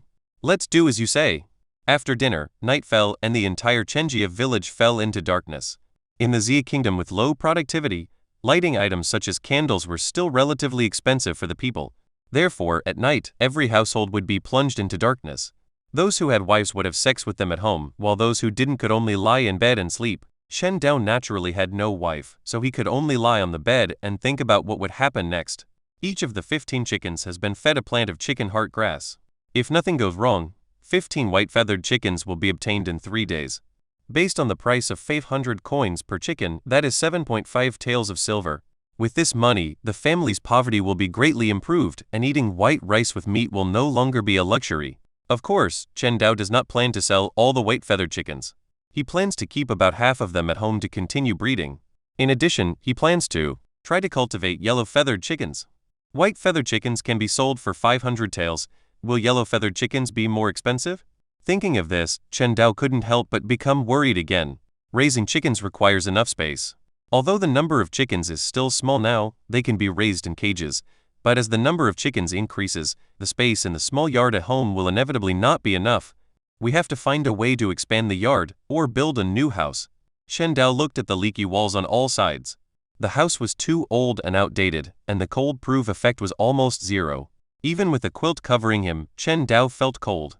It was imperative to build a new house. There's still so much to do. Chen Dao thought about these things and gradually fell asleep. Outside the front yard of Chen Dao's house, 3 sneaky figures appeared. Chen Jin, who was hiding outside the fence with his 2 brothers, looked into the yard through the gap in the fence and said excitedly, "There's no one in the yard. So should we start now?" Chen Yin said eagerly, "Damn Chen Dao, he has so many chickens at home, but he's not willing to share them with us brothers. Since he won't give them to us brothers, we brothers will take them ourselves. This guy has so many chickens at home." Shen Tong was drooling. The 3 brothers had been secretly keeping an eye on Chen Dao for a few days and naturally knew that Chen Dao had just brought back a dozen chickens today. After all, Chenjia village is a very small place, and it is impossible for Chen Dao to escape the attention of all the villagers when he brought back chickens today. "You guys wait here, I'll go in and steal the chicken." Shenjin gave the 2 of them some instructions, then stepped on Chen Yin's back, and was about to climb over the fence and enter the yard. Cluck cluck cluck! But at this moment, the sound of a rooster crowing in the yard scared Chen Jin. Before he could react, a black shadow attacked him. Immediately afterwards, Chen Jin felt a sharp pain in his arm. "Ah!" The shrill screams broke the peaceful atmosphere of Chenjia village. Chen Dao, who was lying on the bed, immediately opened his eyes, got out of bed, walked behind the door, and looked at the front yard through the gap in the wooden door. Lai Ping, who was on the other side of the wall, was also awakened. She subconsciously covered Chen Fei's mouth to prevent Chen Fei from making any sound, and then lowered her voice and asked, "Xiao Dao, what happened?" "Someone tried to climb over the wall and enter our yard." With the dim moonlight outside, Chen Dao could barely see the scene outside the door, but saw a figure who was about to climb over the fence falling from the fence, and the one who knocked him down was the snow-white Xiao Hai. Cluck cluck cluck! Xiao Hai, who had pecked a bloody hole in Chen Jin's arm, had no intention of stopping the attack. He flapped his wings, flew over the fence at a high speed, and pecked at Chen Jin's calf with his sharp beak. "Ah!" The intense pain made Chen Jin break out in a cold sweat. He hurriedly said to his 2 brothers, "What are you standing there for? Come and help. Here it comes." The 2 brothers Chen Tong and Chen Yin reacted quickly, grabbed the wooden sticks they carried and swung at Xiao Hai. Chapter 17 Chicken Demon? Cluck cluck cluck! Facing the flapping wings, he dodged left and right, easily avoiding the attack of the wooden stick. "Fuck, is this chicken a spirit?" Chen Yin said breathlessly that the chicken in front of him was too agile. No matter how he waved the stick, he could not touch the chicken at all. "Ah!" Another scream was heard, and Chen Jin, who fell to the ground, had another bloody hole on his body as thick as a little finger. However, while Xiao Hai was dodging the attack from the stick, he also hit Chen Jin with his sharp beak, causing Chen Jin to scream in pain. He hurriedly yelled at Chen Yin and Chen Tong, "Drive this chicken away quickly." "Got it, big brother." Shen Tong grabbed the wooden stick and rushed towards Xiao Hai, waving the stick in a disorderly manner, trying to drive Xiao Hai away. But Xiao Hai was not afraid of his attack at all. His movements were silent and he did not give Chen Tong any chance to hit him. Not only that, while dodging Chen Tong's attack, Xiao Hai also attacked Chen Jin from time to time. Within a moment, Chen Jin's body was covered with blood holes as thick as his little finger. Blood kept dripping from his body to the ground, and he felt the strength in his body was constantly draining away. "Damn it, this chicken is really weird." Shen Tong panted and said, "Brother, let's run. We can't handle this chicken. Hold me and run. Quickly." Chen Jin didn't dare to stay here any longer, so he asked Chen Yin and Chen Tong to help him up and tried to escape. However, Xiao Hai, who had already launched the attack, had no intention of letting them go. Xiao Hai sped up again, caught up with the 3 people who were fleeing, and continued to inflict new wounds on their bodies. After running less than 10 meters, Chen Yin and Chen Tong had many bloody holes on their bodies and fell to the ground helplessly. Cluck cluck cluck! Xiao Hai fixed his eyes on the necks of the 3 men and was about to launch a fatal attack when a flame suddenly appeared in front of him. The village chief Chen He, holding a torch, led a group of young and strong men in the crowd and walked over, looking at Chen Jin and the other two who had fallen to the ground. Isn't this the Chen Jin brothers? A man frowned and asked, what are they doing here in the middle of the night? What else can I do? Shen Da, who was standing side by side with the village chief Chen He, curled his lips and said, 9 out of 10 times, he is trying to do something shameful again. The one in the village who disliked the three brothers the most was Chen Da. This was not only because the three of them had bullied Chen Dao, but also because they were idle and unproductive. Damn it, why didn't these three brothers die in the county? Instead, they ran back to the village and made people hate them. Why are the three of them covered in blood? Who cares? It's better if they die, so they don't have to beg for food in the village all day long. These three brothers showed up here in the middle of the night. It's obvious that they are not up to any good. Others also had no good feelings towards the three Chen Jin brothers. Since they became adults, these three had not done any farm work and had been idle all day long. Almost no one in the village liked them. Let me ask what's going on first. Village Chief Chen He glanced at Xiao Hai with a gloomy look. Perhaps Xiao Hai was afraid of the large number of people on Chen He's side, so he did not launch an attack, but he did not leave either. Instead, he kept a close eye on Chen Jin and the other two, and was ready to launch a fatal attack at any time. Chen He squatted down in front of Chen Jin holding a torch and asked sternly, what are you three doing here in the middle of the night? Help, village chief. Chen Jin, who was covered in blood, hugged Chen He's calf and wailed, I don't know what's wrong with this chicken. It attacked us like crazy. Look at me, my body is full of bloody holes pecked by it. Yes, village chief, this chicken is simply evil. Chen Yin also echoed, they attacked us as soon as they saw us, as if they were fighting to the death. We don't know what's going on. Lying is a common thing for Chen Jin and his friends. They did not say that they wanted to break into Chen Dao's house to steal the chicken, but only said that the chicken attacked them for no reason. Ridiculous. After hearing the two's explanation, Shen Da sneered and said, attack you for no reason? Why doesn't it attack us? That is. These two brothers must be lying. Not a word of truth came out of his mouth. They must have been trying to do something sneaky, and that's why they were attacked by this chicken. The other young men obviously did not believe the explanation of the two brothers and unanimously concluded that the two men must be trying to do something shameful. The reason was very simple. It was the middle of the night and everyone was resting at home, but Chen Jin and the other two appeared here. This was obviously very unreasonable. To be honest, Chen He glared at Chen Jin and scolded him. I'm telling the truth. Chen Jin couldn't stop wailing. I suspect this is a chicken demon. It's incredibly fast, and its beak and claws are extremely sharp. Village chief, quickly organize some people to kill it, or our village will be in danger. Upon hearing this, a solemn look flashed across Chen He's face. If this chicken was really a chicken monster as Chen Jin said, then he would have to get rid of the chicken. After all, monsters posed a huge threat to the village. Several years ago, a tiger demon with the blood of a demon beast rushed out of Kangmeng Mountain and devoured most of the villagers in a village called Tangjiang at the foot of the mountain. Finally, the government organized warriors in the county to encircle and suppress it, and successfully eliminated the tiger demon. Otherwise, the tiger demon would probably have caused even greater casualties. This is not a chicken demon. But at this moment, a somewhat childish voice was heard. Seeing that the situation had calmed down, Chen Dao walked out of his front yard, and said to Chen He and others, this is the chicken I raised. The reason it attacked Chen Jin and the other two was because they tried to break into my house. When these words came out, everyone looked at each other in surprise. Shen Da's face showed anger. He walked quickly to Chen Jin and kicked him. Ah! Shen Jin cried out in pain. Shen Da said coldly, fuck you, what did I tell you before? I told you not to bully Xiaodao, but you turned a deaf ear to my words? Seeing the honest man Chen Da getting angry, the young and strong men in the village couldn't help but feel a chill in their hearts. They were familiar with Chen Da and knew that Chen Da seldom got angry, but once he got angry, almost no one in the village could stop him. Oh no! Shan is in big trouble now. Will Chen Da not kill these three brothers? It's possible. Didn't Chen Da beat up the three Chen Jin brothers so badly that they couldn't get out of bed for a month because Chen Dao was bullied? These three brothers deserved it. Damn it, they tried to break into someone's house in the middle of the night. They must have wanted to steal something. Well done, Chen Da. When the young and strong men saw Chen Jin being beaten, not only did they not show any sympathy, many of them even secretly applauded. P.S. Please urge me to update more and send me some free electricity for love. Thank you. Chapter 18 Scum. I didn't steal anything. Chen Jin loudly defended himself. We three brothers were just passing by Chen Dao's house, and then his chicken started to attack us. We really didn't steal anything. Fuck you, you still dare to quibble. Shen Da slaps Chen Jin in the face, making Chen Jin see stars. But he still felt unsatisfied and continued to hit him. The village chief Chen He, however, reached out to stop Chen Da. Shen Da, don't be impulsive.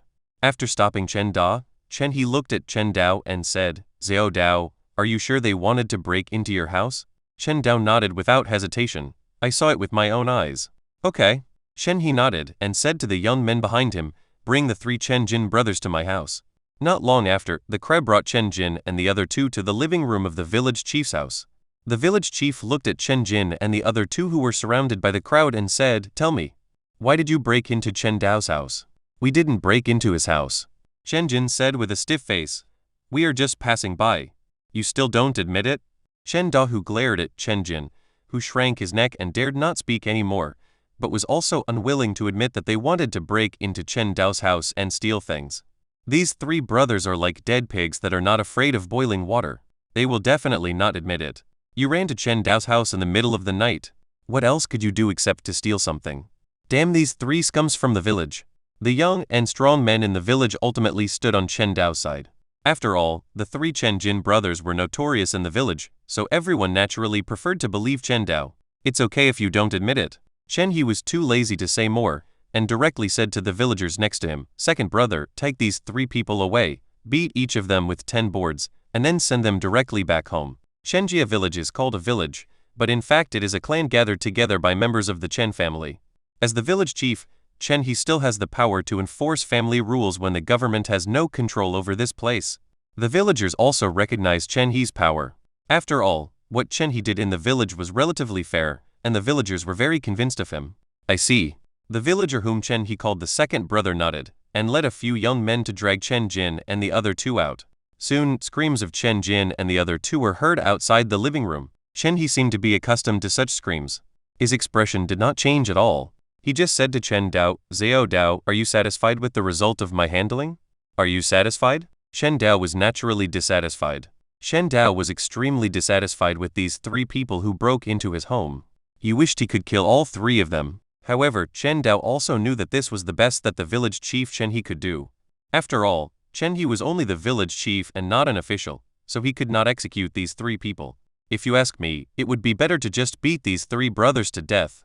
Chen Dao didn't say anything, but Chen Da spoke up. It's a complete waste of food if these 3 brothers are alive. Killing them directly can save some food. As soon as these words were spoken, everyone nodded in agreement.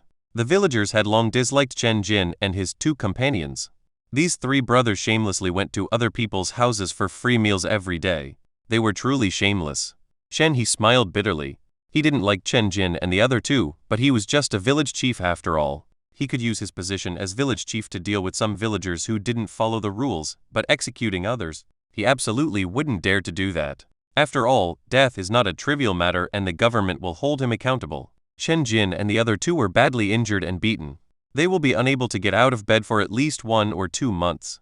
Let's end this matter here. Shen He calmed everyone down, then looked at Xiao Hai at Chen Dao's feet. Xiao Dao, where did this chicken of yours come from? In fact, Chen He had noticed Chen Dao's chicken a long time ago, but there was no way to change it because Chen Dao's chicken was too different. It had a pair of bright eyes, snow-white feathers, and its beak and claws reflected a metallic luster, which was quite magical. This chicken is so beautiful. It's quite big, I guess we can get a lot of meat if we kill it. This chicken looks plump and delicious. Other villagers also looked at Chen Dao's chicken with envy in their eyes. In this day and age when people can't even get enough food, such a plump chicken is enough to make the villagers excited. What surprised everyone even more was that this chicken was so powerful that it could chase Chen Jin and 3 other strong men and make them flee in panic, and even pecked the 3 men until they were covered in wounds. Of course, everyone was just envious. As members of the same tribe, they were not as greedy as Chen Jin and the other 2 who were thinking of stealing Chen Dao's chickens. This is the chicken I raised. Chen Dao naturally wouldn't tell everyone the truth. He just said, I don't know if this chicken ate something special. It's bigger. I see. Chen He nodded, but he didn't ask further questions. He just looked at Chen Dao deeply and then looked away. Okay. It's late at night, let's all go back and rest. Soon, the crowd dispersed in 2s and 3s and returned home in the cold wind. After leaving the village chief's house, Shen Da and Chen Dao walked side by side and asked as they walked, Xiao Dao, are you hurt? No. Shen Dao shook his head. The three Chenjin brothers were attacked by Xiao Hai before they could even enter the front yard of their house. It was impossible for Chen Dao to be hurt at all. That's good. Shen Dao breathed a sigh of relief and continued, if you encounter something like this in the future, shout loudly and I will rush there as soon as possible. Shen Dao felt warm in his heart and nodded, I understand. Thank you, uncle. What's there to thank for? Let's go home and rest. As soon as Chen Daofeng returned home, Lai Ping came to greet him and looked at him carefully in the moonlight. Xiao Dao, are you okay? Fine. That's good. Lai Ping breathed a sigh of relief, still in shock, and said, luckily, I have Xiao Hai, otherwise our family would not be safe tonight. Although Chen Jin and his two companions only wanted to steal things, no one could guarantee that they would not become evil and choose to hurt others. Fortunately, Xiao Hai successfully fought them off, otherwise, the two women in the family, and Chen Dao, a half-grown boy, would not be able to stop the three brothers Chen Jin. At this moment, Lai Ping no longer felt that Xiao Hai was wasting food. Instead, she was grateful for Xiao Hai's existence, which saved her family from disaster. Shen Dao didn't say anything, but he couldn't help feeling a little regretful. It would have been better if the village chief and his companions had arrived a little later. Chen Dao, who had been hiding behind the door and observing, knew that if the village chief and his companions had arrived a little later, Chen Jin and the other two would have surely died tragically under Xiao Hai's chicken beak. But killing Chen Jin and the other two might not be a good thing. After all, murder is a serious crime. The government's ability to control the villages outside the county town is very weak, and it can even be said that it does not care at all except for collecting taxes. But he still took the murder case seriously. If he killed Chen Jin and the other two, he would probably not be able to escape the pursuit of the government. Chapter 19. Enough power. After all, it's the lack of strength. Shen Dao sighed helplessly. If he had enough power, he wouldn't need to worry about this or that. If he had 1,000 fighting chickens like Xiao Hai, he could completely ignore the government and the village chief and others and kill Chen Jin and the other two on the spot. Mom, go to bed first. Shen Dao said something to Lai Ping, and then lay on the bed, thinking about things with a dim look in his eyes. 2 days passed in a flash. That morning, Hequilian stood in the front yard of her house, looking at 15 white feathered chickens walking on the ground with an excited look on her face. If she hadn't seen it with her own eyes, she would probably find it hard to believe that just some chicken heart grass, which was not much more expensive than wild grass, could bring about such a big change in the gray feathered chicken. To be honest, when she first started breeding white feathered chickens, Hequilian was somewhat nervous. After all, it was too unreasonable for gray feathered chickens to advance into white feathered chickens. Fortunately, Hequilian now witnessed the birth of the white feathered chicken with her own eyes, and the anxiety in her heart disappeared in an instant, leaving only joy. According to Chen Dao, a white feathered chicken could be sold for 500 wen, and the 15 chickens in his family were worth 7.5 taels of silver. What is the concept of 7.5 taels of silver? In a peaceful year, this amount of money would be enough for a family of 3 to live comfortably for 2-3 years. Even in this disaster year, it would be enough to buy at least 500 kilograms of rice. The price his family had to pay was only about 1,500 coins in money, and grain for purchasing gray-feathered chickens, some chicken heart grass, and some coarse grains for feeding the gray-feathered chickens. Sayada really didn't lie to us. Hequilian said with a happy face, chicken heart grass can really breed white-feathered chickens. Boss, we are going to make a fortune this time. With this batch of white-feathered chickens, you will never have to risk going up the mountain to hunt again. Shen Da, who was standing next to him, also had a very happy look on his face. He said, let's go to Sayada's house and thank him, etc. As a woman, Hequilian obviously thought more. I'll go to the house to get some things. Not long after, Hequilian and Chen Da came to Chen Dao's house with a piece of smoked meat. Uncle, why are you here? Shen Dao, who was feeding chicken heart grass to his chickens, asked. Today is the 3rd time this batch of chickens has been fed chicken heart grass. Most of the chicken feathers in the chicken coop have turned mostly white. I guess we can harvest 15 white-feathered chickens tomorrow. Sayada, are you feeding the chickens? Hequilian said happily, thanks to you, our family has raised white-feathered chickens, a total of 15. Then congratulations, uncle and aunt. Shen Dao was not surprised that the Chen family had bred white-feathered chickens, but he still congratulated them. With this batch of white-feathered chickens, the Chen family's life should be much better. Mr. Shen is here? Hearing the noise, Lai Ping came out of the house and said to Hequilian with a smile, Sister, what happened today? Why are you so happy? Hequilian stepped forward, took Lai Ping's hand, and said with a smile, Sister Lai, this is the bacon I brought for you. You're here, why bring a gift? Lai Ping gave He Quilian a reproachful look. It was not that she was being polite verbally, but she really didn't want He Quilian to bring a gift. Our family has such a close relationship with the Chen family that it would seem strange to bring gifts to their home. Isn't this to thank Xiaodo? He Quilian forced the bacon into Lai Ping's hand, and then pulled Lai Ping into the house to talk. Shen Dao quickly fed the chickens, washed his hands, and asked Chen Dao, "Uncle, what are you going to do with these 15 white feathered chickens?" Chen Da thought for a moment and replied, "Uncle wants to hear your opinion." Nowadays, Chen Da no longer regards Chen Dao as a child. Instead, he thinks Chen Dao is quite intelligent, so he is willing to listen to Chen Dao's opinions. My opinion? Chen Dao hesitated for a moment and said, "If it were me, I would suggest that you don't sell all the chickens." Why? I told you before that the supplies in the county will only become more and more scarce.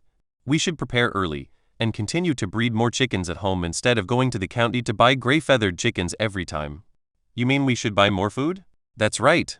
Chen Dao nodded. I plan to sell half of the chickens this time, and keep the rest at home to continue breeding. Then, I will use all the money from the sale of the chickens to buy food. Then I'll sell half of it. Shen Dao made a decision immediately. He knew very well that he was not a smart man and Chen Dao seemed smarter to him. Therefore, he felt that it would be right to do the same as Chen Dao. After making the decision, Chen Dao said, "Uncle plans to go to the city to sell chickens tomorrow. Do you want to go with us?" "Certainly." Chen Dao nodded without hesitation. The chickens he raised could only be sold in the county town, so naturally he had to follow Chen Dao to the city. What's more, Chen Dao's family had almost used up all the food, so he had to buy some in the county town. "We have a lot of cargo this time, so we may need to find some help." Chen Da said that this time the two of them went to the county town not only to sell chickens, but also to purchase a large amount of food. Such a large amount of goods would easily attract the covetousness of bandits and bullies, so they must have enough young and strong people to protect them. "Uncle, can you find someone to help?" "Yes. But it may require some food," Chen Da said. "But you don't need to provide the food. I can provide it." "Then it's decided. We'll set off for the county town tomorrow." Cluck cluck cluck. The next day, Chen Dao was awakened by Xiao Hai's loud crowing of a rooster. After simply rinsing his mouth with a willow branch, Chen Dao came to the front yard and looked at the chicken coop.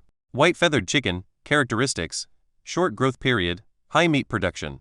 Advanced Route 1. When a white feathered chicken female and a black-clawed chicken male mate, there is a 60% chance that a jade feathered chicken will hatch. Features of jade feathered chicken, short growth period, strong fighting power. Advanced Route 2. Mash the chicken heart grass and sap and flowers into juice, feed it for 3 consecutive days. There is a 90% chance that the white feathered chicken will be upgraded to a yellow feathered chicken. Characteristics of yellow feathered chickens: short growth period, more meat production, and short egg-laying cycle. After scanning all the chickens in the chicken coop, a trace of disappointment appeared on Chen Dao's face. In the chicken coop, a total of 14 chickens have evolved into white feathered chickens, but there is one chicken.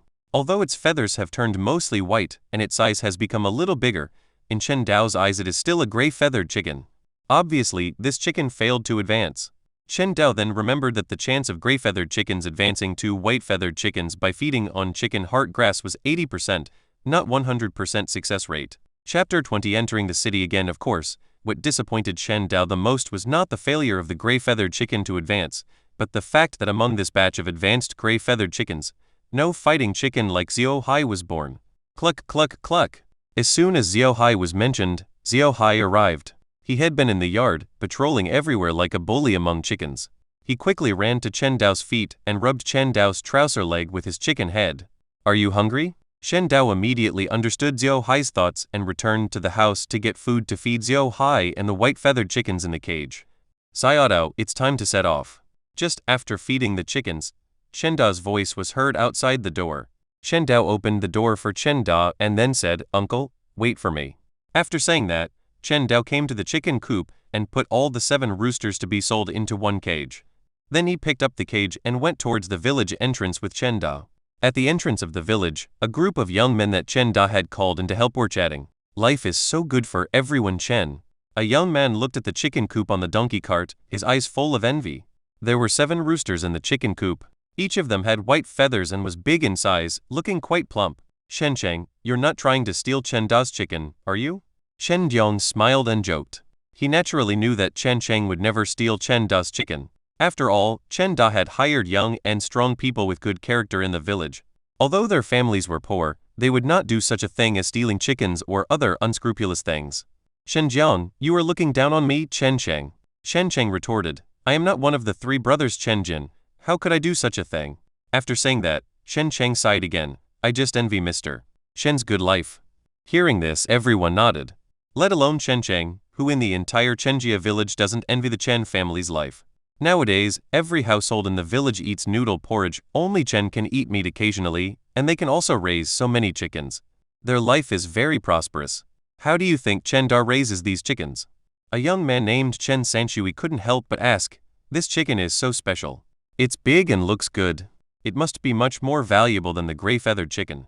I guess it has something to do with Brother Dao. Shen Si, who had been to the county town with Chen Dao, said, didn't we all see the three Chen Jin brothers stealing things that night? Brother Dao also has chickens like this at home. Yes.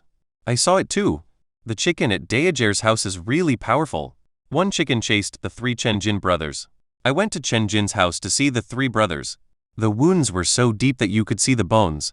It was very scary. Isn't Dayar's family so poor that they can barely afford to eat? How can they still afford to raise chickens? Who knows? Maybe he has found a way to make a fortune. The young men seemed to be thinking about something. The changes in Chen Da and Chen Dao's homes could not be hidden from the villagers. After all, the frequent crowing of chickens coming from their yard from time to time could be heard by anyone who was not deaf. Although no one knows how Chen Dao and Chen Da can afford to raise so many chickens, this does not stop them from envying their wealth. Being able to raise so many chickens, Chen Dao and Chen Da's family must not be short of food. What are you talking about? As everyone was talking, Chen Da and Chen Dao walked over side by side. Everyone looked at the chicken coop in Chen Dao's hand, and the envy in their eyes became even stronger. There were 7 chickens in Chen Dao's cage, and each of them had bright feathers and was large in size, exactly the same as the chickens that Chen Da placed in the car. We're talking about Uncle Chen's chicken. Shen Jiang replied to Chen Da, then looked at Chen Dao and said jokingly, Brother Dao, your family is getting richer now. You can even afford to raise so many chickens. Brother Jiang. Chen Dao nodded towards Chen Jiang and quickly changed the subject. Thank you for your help. When we return to the village, I will give everyone 5 kilograms of sorghum flour as a reward. As soon as these words were spoken, everyone's faces suddenly showed joy. Brother Dao is generous. I said that helping Chen Dao won't hurt you. 5 katas of sorghum flour? Brother Dao is really generous. With the promise of 10 kilograms of sorghum flour, everyone's favorable impression of Chen Dao immediately increased. There was no other way. Life was hard for everyone these days, and although 5 kilograms of sorghum flour could not be eaten for long, it would at least allow the family to have more food reserves. Zaiao, let me help you carry the chicken coop. Chen Cheng diligently helps Chen Dao take over the chicken cage and carefully placed it on the carriage. He had a large family and a lot to eat, so he was extremely eager for the 5 kilograms of sorghum flour. Although the others were not as attentive as Chen Cheng, they treated Chen Dao with great respect, and even gave priority to Chen Dao. Okay, let's go. After everyone surrounded Chen Dao and got on the donkey cart, Chen Dao waved his hand and asked Chen Si to drive the donkey cart all the way to the county town. Outside the county town, the number of refugees increased, and even a residential area had been formed. The refugees who gathered outside the city collected wood, built simple houses one after another outside the city, and settled down outside the county town. Of course, the houses they built could only help these refugees resist the cold, and most of them were still hungry. Chen Dao, who was sitting on a donkey cart, saw some unrecognizable corpses. He also saw officials distributing porridge. Refugees lined up, holding broken bowls to receive the bland porridge. Every refugee who received the porridge drank up the porridge in the bowl in one gulp, like a starving ghost, and then lay down on the ground or went back to the house they had built to lie down, trying to minimize energy consumption. Stop. The soldiers at the city gate stopped the donkey cart that was about to enter the city. After checking it, they said, you need to pay 10 coins to enter the city. Sir, I haven't heard of this. Shen Si, who was driving the donkey cart, was about to argue, but Chen Da stopped him with his hand and handed the 10 cents he had prepared to the soldier. Then the donkey cart passed through the city gate smoothly and entered the city. Fuck it. Shen Si looked back at the soldiers guarding the city and cursed, you need to pay to enter the city. Are these big-headed soldiers and the city officials crazy about money? Shen Si had often gone into the city with Chen Da before, but he had never heard of having to pay money to enter the city, so he was particularly annoyed. Stop talking. Less trouble is worse than more. Chen Da didn't say anything. He was also annoyed by the practice of charging an entrance fee. However, Compared to the 10-cent entrance fee, selling chickens was undoubtedly more important. Therefore, Chen Da chose to pay the 10 cents instead of arguing with the city guards. Besides, there's no point in arguing because those soldiers with knives won't reason with you. P.S. Please give me a good review and free gifts, thank you all. Chapter 21 Enviable Wealth. Not long after, the donkey cart stopped in front of the Fuhu boxing gym. The young and strong men in Chenjia village looked at the big houses with expressions of envy and jealousy. Damn it, people in this county town live really well. Damn it, it's a pity that I'm not from the county town. The young lady who passed by just now was so fair. If I could marry a woman like her, it would be worth dying for. What are you daydreaming about? A country girl like you is not worthy of marrying. I wish I could be born in a county town. The young and strong men sighed and hated that they were not from the county town. Shen Dao jumped out of the car and said to the guards in front of the martial arts hall, "Please notify Miss Lai that Chen Dao, the chicken seller, wants to see you." While speaking, Shen Dao calmly stuffed 20 copper coins into the guard's hand. Shen Dao knew a little about the ways of the world. He didn't give it last time only because he didn't have much money. Now that he had more money, he naturally needed to bribe the guards. After all, every time he came here to sell chickens, he needed the guard's help to notify Lai Ying. Wait!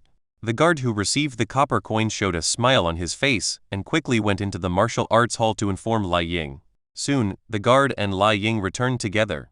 "Brother Chen, are you here again?" Lai Ying, the only daughter of the owner, did not act superior. Instead, she smiled warmly and asked Chen Dao, "How many chickens did you bring this time?" 14 in total. That's 7 taels of silver? Wait a moment, I'll get the money for you. Soon, Lai Ying took out 7 taels of silver from the museum and gave it to Chen Dao. After signaling the guard at the door to help carry the chicken cages into the hall, Lai Ying couldn't help but ask curiously, "Brother Chen, where did you get these chickens from?" Shen Dao rolled his eyes and said perfunctorily, "Our village is at the foot of Kangming Mountain. These chickens were caught from Kangming Mountain." Kangming Mountain? A trace of awe flashed across Lai Ying's face. The Kangming Mountain stretched for thousands of miles and was not a good place. Even warriors did not dare to go deep into it. Lai Ying could not imagine how Chen Dao, a young boy, could muster up the courage to enter the mountain. However, after taking a look at Chen Da and the young men from Chenjia village standing behind Chen Dao, a look of realization emerged on Lai Ying's face. Chen Dao and his companions should have entered the mountains in groups to hunt, and there is a high probability that they were only hunting outside Kangming Mountain. Otherwise, given the danger level deep in the Kangming Mountains, it is impossible for these people to come back. Thinking of this, Lai Ying couldn't help but remind him, "Brother Chen, you should try to avoid going into Kangming Mountain in the future. Money is good, but life is more important." "I see. Thank you for the reminder, Miss Lai." Chen Dao said nonchalantly, "Miss Lai, we will leave first. If there are white feathered chickens in the future, I will come to you again." "Okay, bye." Chen Dao and others got on the donkey cart and left slowly. Lai Ying looked at the backs of Chen Dao and others and sighed lightly. It was not difficult to see from Chen Dao's answer just now that Chen Dao did not take her reminder seriously, but after thinking about it carefully, Lai Ying felt relieved. In this year, most people cannot get enough food. For villagers outside the city like Chen Dao, the harvest from hunting in Kangming Mountain may be their only income. If they give up this income, they will probably starve to death. Even if they don't starve to death, they will probably become the same as the refugees outside the city. "Uncle Chen." After walking a little further away from the Fuhu boxing gym, Chen Si asked, "Where are we going next?" "Go to the grain store in East City." "Okay." The donkey cart stopped in front of the grain store in the East Market. Chen Si and other young and strong men were responsible for guarding the cart, while Chen Da and Chen Dao went into the store to buy grain. When you walk into the store, the first thing that catches your eye is the wooden signs with prices stuck on the many grains. Rice, 20 wen/jin. Millet, 17 cents per pound. White flour, 15 wen/jin. Sorghum flour, 10 wen/jin. Sorghum, 9 wen/jin. Bran powder, 5 wen/jin. Rice bran, 4 cents per pound. Food prices have risen again. Shen Da muttered to himself, his brows furrowed. "The last time I came, the price of rice was 15 wen, but now it is 20 wen, a full 5 wen increase." Other grains such as millet, white flour, and sorghum have also increased in price to varying degrees. "Sir, you don't know." A clerk at the grain store heard Chen Da's mumbling and hurriedly explained, "Grain is becoming increasingly scarce in this city now, and grain prices are soaring throughout the county. The price increase for grain in our store is relatively small. If you don't believe me, you might as well go to other grain stores and see that their grain prices are much more expensive than ours." After that, the waiter lowered his voice and said, "Sir, I suggest you buy more food and store it. If nothing unexpected happens, the price of food will continue to rise." Hearing this, Chen Da looked solemn. It was no secret that there was a food shortage in the city, but he didn't know that the food shortage in the city would be to this extent. What does it mean to buy rice at 20 yen per pound? A few years ago, when Kingju had not yet seen any weather changes, the price of rice was about 3 yen per pound. But now it has soared to 20 yen, a full 7 times the price. With food prices this high, I'm afraid there will be trouble soon. Shen Dao thought to himself that when the people in the city couldn't even afford to eat, chaos would follow. Of course, these have nothing to do with Chen Dao, and Chen Dao is too lazy to think so much. After thinking for a while, Shen Dao turned to Chen Da and said, "Uncle, should we use all the money we have to buy food?" "As you say." After getting Chen Da's consent, Chen Dao found the owner of the grain store and started a conversation with him. About a quarter of an hour later, Chen Dao and the shopkeeper agreed on the amount of grain that needed to be purchased: 100 kilograms of rice, 400 kilograms of sorghum flour, and 500 kilograms of rice bran, with a total value of 7 taels of silver. In addition, Chen Dao paid an extra 500 copper coins to buy 50 kilograms of sorghum flour as a reward for the help of the young and strong people in the village. "Thank you, sir." The owner of the grain store, who received 7 taels of silver and 500 copper coins for the old rice, was all smiles and hurriedly asked the store employees to help move the grain onto the donkey cart outside the store. This Chen Da and Dao Jie are too rich. Chen Sanshui, who had been guarding the donkey cart, was so envious of the employees in the grain store who were carrying grain back and forth. Shen Da and Dao Jie bought rice and sorghum flour, right? They are so rich. Shen Cheng also had a look of envy on his face. He hadn't eaten white rice for a long time. When he saw the rice at this moment, he couldn't help but miss the fragrant taste of white rice. Not only Chen Cheng and Chen Sanshui, but other young men also looked envious. Nowadays, the staple food of almost every household in Chenjia village is bran flour, and sorghum flour is only eaten occasionally. As for white rice, that is unthinkable. Chapter 22 County Honor Chen Da and Chen Dao's families are really rich. So much food and rice. I haven't eaten rice for a long time. Me too. Under the envious gaze of the young and strong men, the clerk of the grain store loaded a total of 1,050 kilograms of grain onto the cart. Then everyone got on the donkey cart, and Chen Si drove the cart back to Chenjia village. County government office. Just when Chen Dao and others rushed back to Chenjia village, the county magistrate, Zhu Zhuan, was sitting in the side hall of the county government office drinking tea. Standing next to Zhu Zhuan was the legal advisor he hired. In front of Zhu Zhuan were the wealthy families in the county who had come at the invitation of the county magistrate. Sitting closest to Zhu Zhuan were the heads of the 3 richest families in Taiping County. They were from the Yuan family, the Fang family, and the Zhu family. These 3 families almost monopolized all businesses in Taiping County, and were the top wealthy families in Taiping County. Sitting a little behind these 3 family heads are the owners of the 3 major martial arts schools in the county, namely Lai Hu from the Fuhu Boxing School, Qi Meng from the Han Shan Martial Arts School, and Zhang He from the Batui Martial Arts School. Although the 3 martial arts schools are not as wealthy as the 3 major families, they are also the leading forces in Taiping County because of the large number of martial artists in the schools. At this time, there were a total of 6 people sitting in their seats, each with a cup of fragrant tea on the table next to them. However, the 6 people had no intention of tasting the tea. Instead, they stared at the county magistrate, Zhu Zhuan, on the main seat, trying to figure out his intention of gathering everyone together. Unfortunately, Zhu Zhuan did not show any performance worthy of reference. He just held the fragrant tea and elegantly skimmed off the foam on the top of the tea with the lid.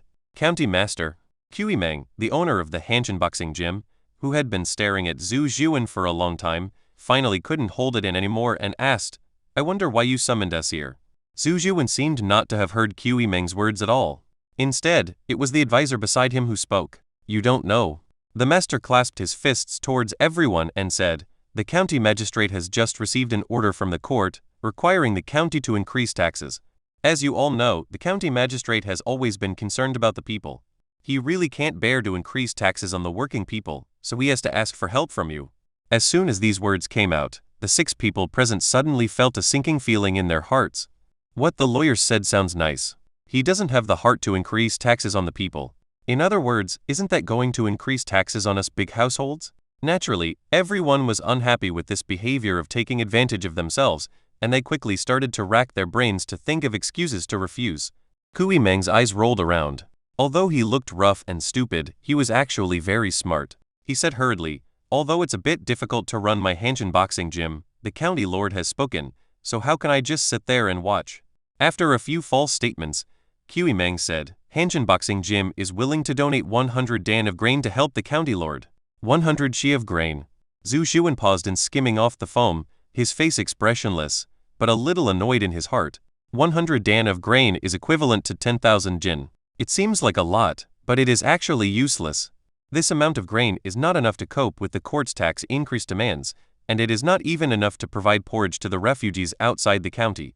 My Yuan family is also in a difficult situation right now, but we are willing to donate 100 dan of grain to help the county lord. The Feng family is also willing to provide 100 dan of grain. The Xu family offers 100 shi. The 6 people seemed to have discussed it beforehand, and all of them shouted out the price of 100 shi of grain. This amount is just a drop in the bucket for each family, and it won't hurt to use it to deal with the county magistrate. It seems that you are unwilling to give face to a county lord like me. Zhu Xuan finally put the teacup aside with a gloomy expression. As the lord of a county, he had already humbled himself and made the request, but these 6 people did not give him any face at all. 100 dan of grain is almost enough to feed a beggar. To be honest with you, the days we've been waiting for have not been easy. Yuan Ju, the head of the Yuan family, smiled bitterly, and said, "Now there are bandits everywhere outside the city, and our Yuan family's business has also been affected. 100 dan of grain is the maximum amount our Yuan family can offer." Oh, the advisor beside Zhu Xuan couldn't help but sneer secretly. The Yuan family can only provide 100 dan of grain? This is almost a lie. Among the 3 major families in Taiping County, which one is not involved in the grain business? They dare not say that the grain is piled up like a mountain, but they definitely will not lack grain. As for the bandits outside the city affecting the Yuan family's business, that's even more ridiculous. The Yuan family's cargo transportation is protected by warriors supported by the Yuan family. How could those insignificant bandits outside the city have the ability to affect the Yuan family's business? My family has been having a very difficult time recently, please understand. Fang Tang, the head of the Fang family, said. Others also complained and played the victim to Zhu Xuan.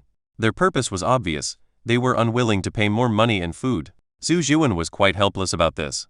Although he was the magistrate of a county, he could not force these families and martial arts schools too much. After all, the relationship between these families and martial arts schools in the county was complicated.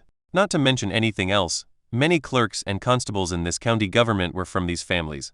Once a conflict broke out between himself, the county magistrate, and these families, it was hard to say which side those clerks and constables would stand on. Forget it. Just go. Zhu Xuan waved his hand, signaling everyone to leave. Everyone didn't want to stay long, so they all stood up and said goodbye. Before they left, Zhu Xuan reminded them, each family must deliver 100 dan of grain to the warehouse within 3 days. After everyone left, Zhu Xuan leaned back in his chair dejectedly and said helplessly, "Master He, is there any other way to get these wealthy families to pay more money and grain?" "No." The lawyer named He Jian shook his head. How could it be so easy to take money and food out of the pockets of these big families? The scene just now is the best proof. Even Zhu Xuan, the lord of a county, could at most ask these big families to give him face. As for making them bleed heavily, that was impossible. Then what about the taxes imposed by the court?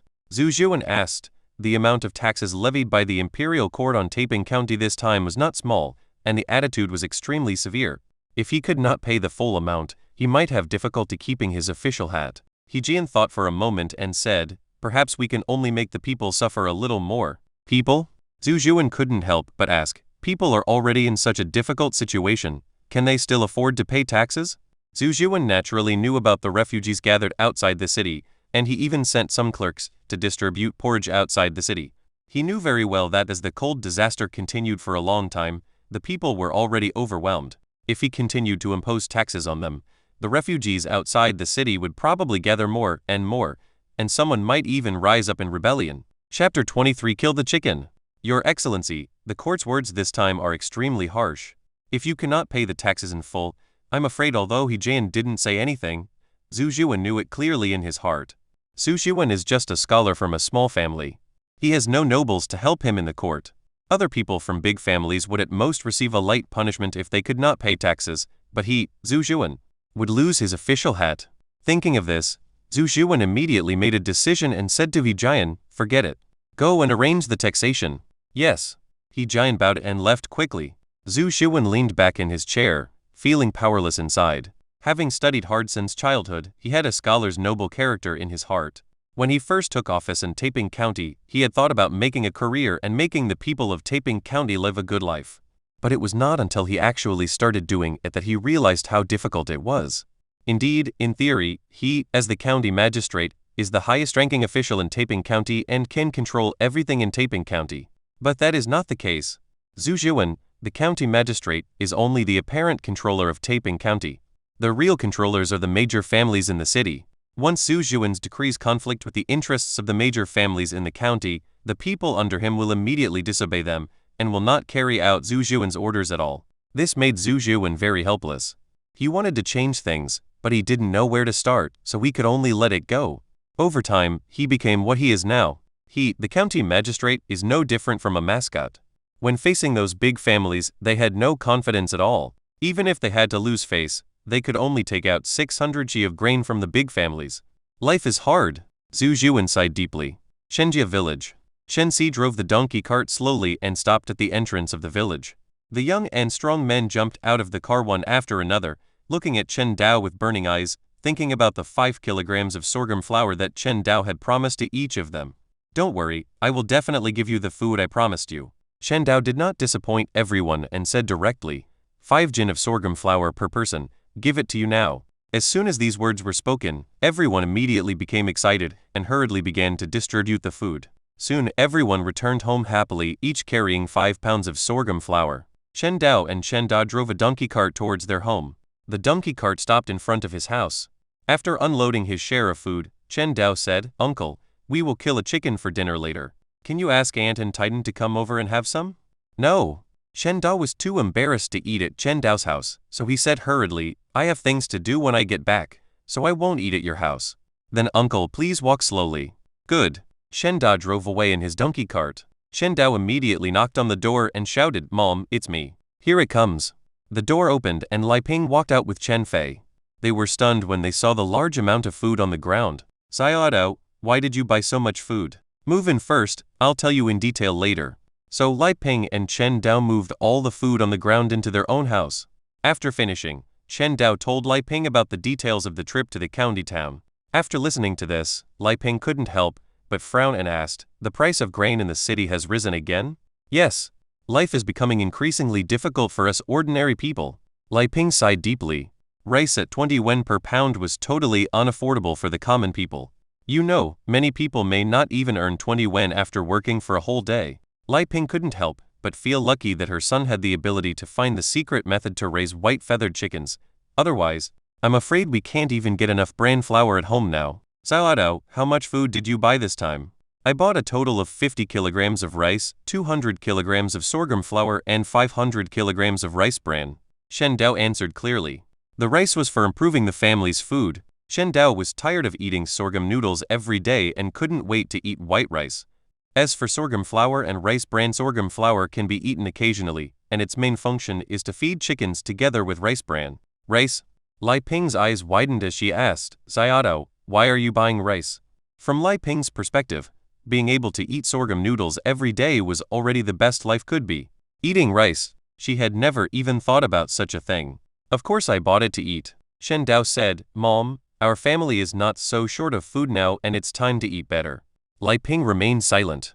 She still found it hard to accept such a luxury as eating rice. Shen Fei's eyes lit up and she asked expectantly, Brother, are we going to eat rice?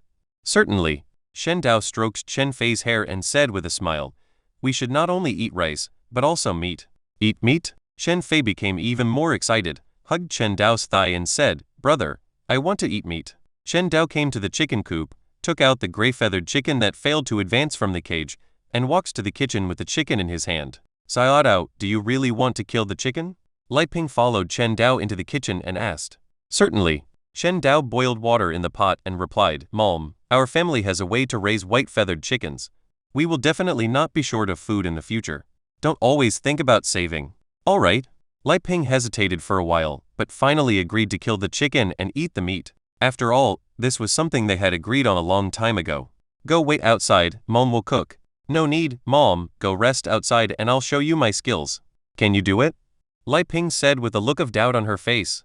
In her impression, Chen Dao rarely went into the kitchen and it was unlikely that he would cook. I'm sure I can do it. Mom, just wait outside. Chen Dao pushed Lai Ping out of the kitchen and started to work himself. It's not that Chen Dao has to do the job of cooking, but Lai Ping always adheres to a frugal style when cooking, less oil and less salt. The rice and dishes she cooked are really hard for Chen Dao, who has enjoyed all the Chinese food on the earth, to swallow. In order to satisfy his own stomach, Chen Dao has to cook by himself. Xiaodao, please don't burn down the kitchen. Lai Ping, standing outside the kitchen door, still looked into the kitchen from time to time with some worry, fearing that Chen Dao would burn the kitchen or spoil the chicken. Fortunately, Chen Dao was also born in the countryside in his previous life, so he knew a little about killing chickens. He first cut the chicken's throat with a knife and caught all the chicken blood in a bowl, then put the chicken into boiling water, and then quickly plucked out all the chicken feathers. Then took out the chicken's internal organs and put them aside. Then took a kitchen knife and chopped the chicken into small pieces. Chapter 24 Fried chicken. Fortunately, there was still some lard in the kitchen, which Lai Ping kept mainly for Chen Dao and Chen Fei to nourish their bodies. After the pan is heated, Chen Dao adds a small amount of lard, then pours the chicken into the pan and starts stir-frying. Sizzle! When the chicken is put into the pot, a strong aroma spreads out. It smells so good. Chen Fei immediately ran to the kitchen door, constantly twitching her nose to sniff the fragrance coming from the kitchen. Even Lai Ping couldn't help but let out a sigh. The aroma of the fried meat was so tempting. Of course, Chen Dao's cooking skills are not very sophisticated, but he has no problem stir-frying chicken. As the old rice was stir-fried, the aroma in the kitchen became stronger and stronger. The three people in the room couldn't help but swallow their saliva. The aroma was too overbearing for three people who had not eaten meat for years. It seemed to have aroused the gluttony in their stomachs. It wasn't until the chicken was cooked that the strong aroma in the house faded a little. Chen Dao put the fried golden chicken into a plate and placed it on the kitchen table. Then he said to Lai Ping and Chen Fei, who had been standing by the kitchen door, "It's time to eat." "Woo, time to eat." Chen Fei moved her feet quickly and went straight to the table and sat down. Lai Ping also came to the table and sat down. Chen Dao served 3 bowls of steamed rice, placed one in front of each person, and then said to them, "Try the chicken I made. Eat some meat." Chen Fei was undoubtedly the happiest one. She picked up a piece of chicken and stuffed it into her mouth, not caring about the heat. She chewed with an intoxicated look on her face. The fried chicken made by Chen Dao was far from delicious due to the lack of seasoning. However, for Chen Fei, who had always eaten batter, the chicken rich in fat was the most delicious food in the world. She didn't even want to eat rice and couldn't stop picking up the chicken and stuffing it into her mouth. What a great time! Chen Fei shook her head and uttered indistinct sounds of praise. Chen Dao smiled and picked up a piece of chicken and put it in his mouth, chewing slowly. To be honest, the taste of this chicken fried with only a little oil and salt was far inferior to the chicken with a lot of spices added in his previous life. However, due to the lack of oil and water in his stomach, Chen Dao still felt it was very delicious. While chewing, he said to Lai Ping, "Mom, you should eat too. We can't finish one chicken. Mother knows." Lai Ping picked up a piece of chicken and put it in her mouth. A look of satisfaction flashed across her face, but she didn't eat much. She just chewed slowly, savoring the deliciousness of the chicken. Just when Chen Dao and his family of 3 were having dinner. At Chen Cheng's home, the whole family was also having dinner. Like Chen Dao, Chen Cheng also lost his father early, and his father died even earlier than Chen Ping. Not long after giving birth to Chen Cheng's youngest brother, Chen Cheng's father passed away, leaving his mother Liu Yan alone to raise 6 children. Yes, there are 6 children in Chen Cheng's family. Chen Cheng is the eldest, and the youngest, Chen Ye, is only 9 years old. It has obviously not been easy for Liu Yan to raise 6 children alone over the years.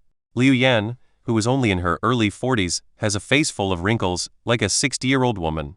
Fortunately, the 3 oldest boys, Chen Cheng, Chen Qi and Chen Mu, are now adults and can help share some of the family burden. Otherwise, Liu Yan alone would find it difficult to support 6 children. But even so, the situation at Chen Cheng's family is still very difficult. The weather is now cold and the family's fields have no output. Chen Cheng's family has long had no surplus food and can only rely on some of their previous savings to buy some rice bran to eat.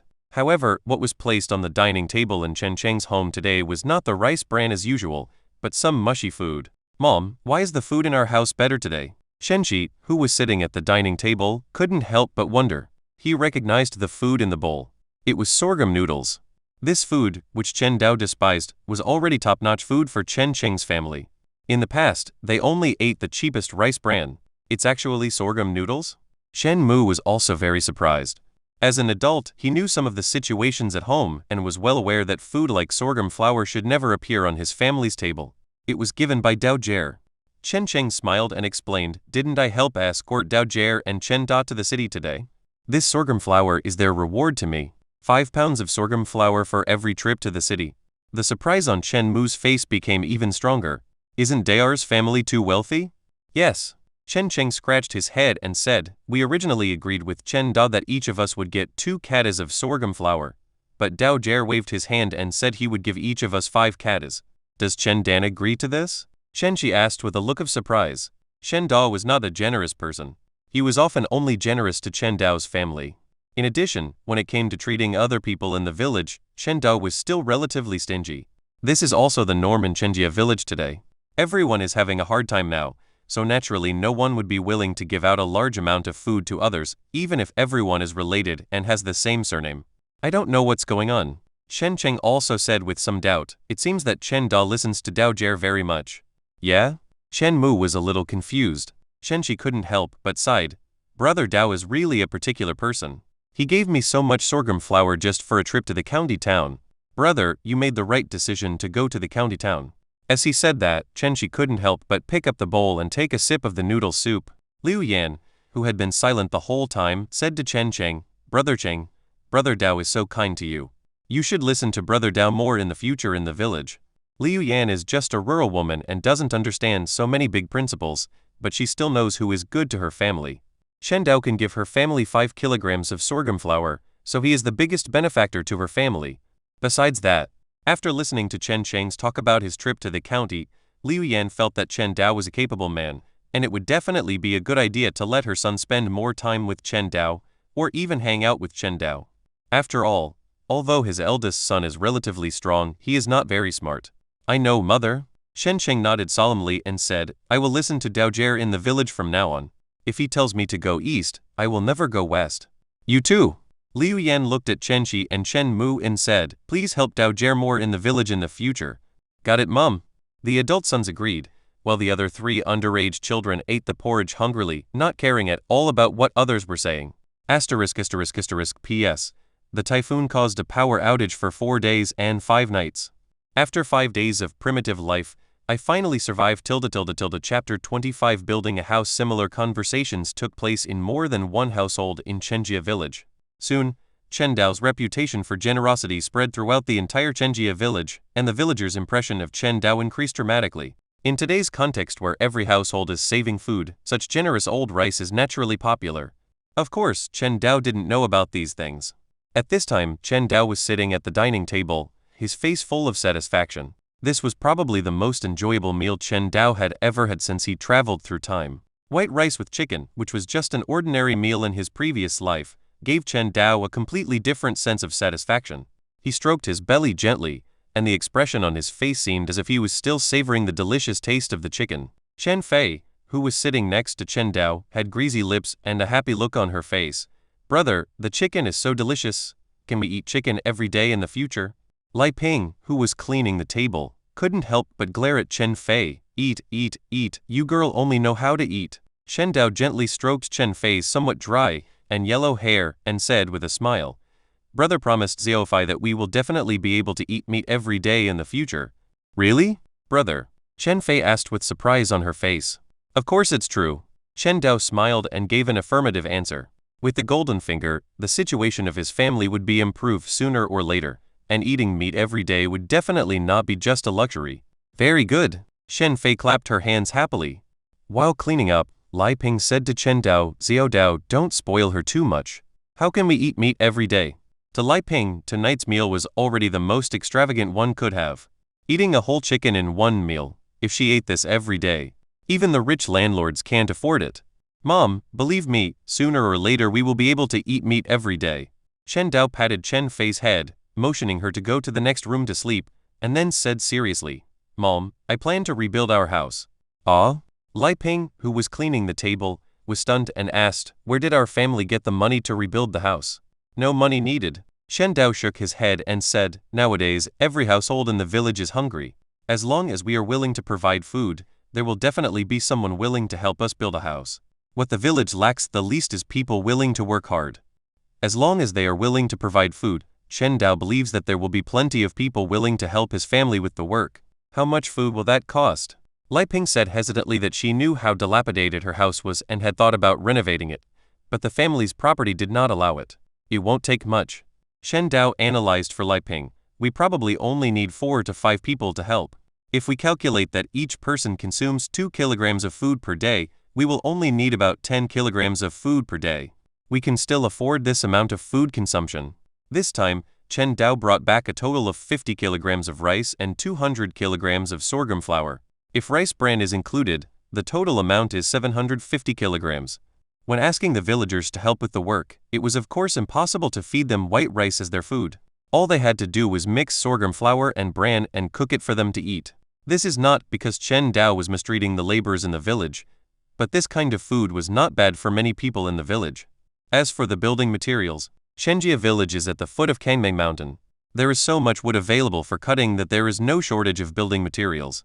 10 kilograms a day. Lai Ping frowned and thought, it would take at least a month to renovate the house, which means at least 300 kilograms of food. Lai Ping still finds this number hard to accept. However, she did not refute Chen Dao's proposal, but just said, Xiao Dao, you decide for yourself. Lai Ping has regarded Chen Dao as the backbone of the family. Unless a decision made by Chen Dao is too outrageous, she will not refuse it. Then I'll go find someone tomorrow. The next day, when Xiao Hai's chirping sounded, Chen Dao came out of the warm bed. He first brushed his teeth hastily with a willow twig, and then took out some food and sprinkled it on the ground to feed Xiao Hai. Cluck, cluck, cluck. Xiao Hai happily pecked at the sorghum, unhusked sorghum, and rice bran on the ground. Shen Dao touched Xiao Hai's soft feathers, and then went to the chicken coop to observe the situation of the 6 white-feathered chickens. She laid eggs? Shen Dao looked at the 2 eggs under the chicken coop with some surprise, and felt happy. These 6 white-feathered chickens include 4 hens and 2 roosters, with 2 hens and 1 rooster in each chicken cage. Chen Dao did this so that the chickens could mate and hatch new chicks. Therefore, when Chen Dao saw eggs in the chicken coop, he was very surprised. I just don't know if these 2 eggs are fertilized? Shen Dao suddenly recalled some jokes he had seen on the internet in his previous life. One time when Chen Dao was browsing Douyin, he saw a video about egg fertilization, and the comments section of that video simply left Chen Dao stunned. Because there are many people in the comment section who don't even know that eggs need to be fertilized before chicks can hatch, which shows that many people lack common sense. Shen Dao is certainly not the kind of person who lacks common sense, but he is not a professional chicken farmer, so he naturally cannot accurately determine whether these 2 eggs are fertilized eggs.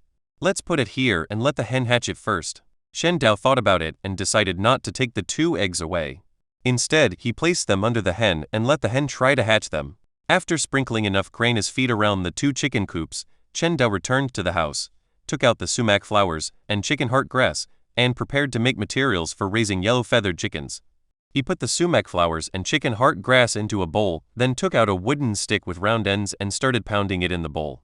Soon, the sumac flowers and chicken heart grass were crushed by Chen Dao and turned into a paste-like juice. Will chickens really eat this? Chen Dao hesitantly placed the bowl of juice next to the chicken coop. Cluck, cluck, cluck. The white-feathered chickens in the chicken coop made high-pitched cries, stuck their heads into the bowl and pecked at the juice in the bowl. Seeing this scene, Chen Dao felt relieved immediately. It seems that there will be no problem with the advancement of the yellow-feathered chicken. A smile appeared on Chen Dao's face. The description of the advanced yellow-feathered chicken on the golden finger was very clear. He only needed to feed the white-feathered chicken a mixture of sap and flowers and chicken heart grass for 3 days, and there would be a 90% chance that the white-feathered chicken would be advanced to a yellow-feathered chicken. Compared with white-feathered chickens, yellow-feathered chickens undoubtedly have more advantages. Not only do they produce more meat, they also lay more eggs. If all 6 chickens can be upgraded to yellow-feathered chickens, then my family will probably never be short of eggs to eat in the future. Thanks for joining Fanfiction Reader. If you enjoyed it, hit subscribe and come back for more fan-made adventures.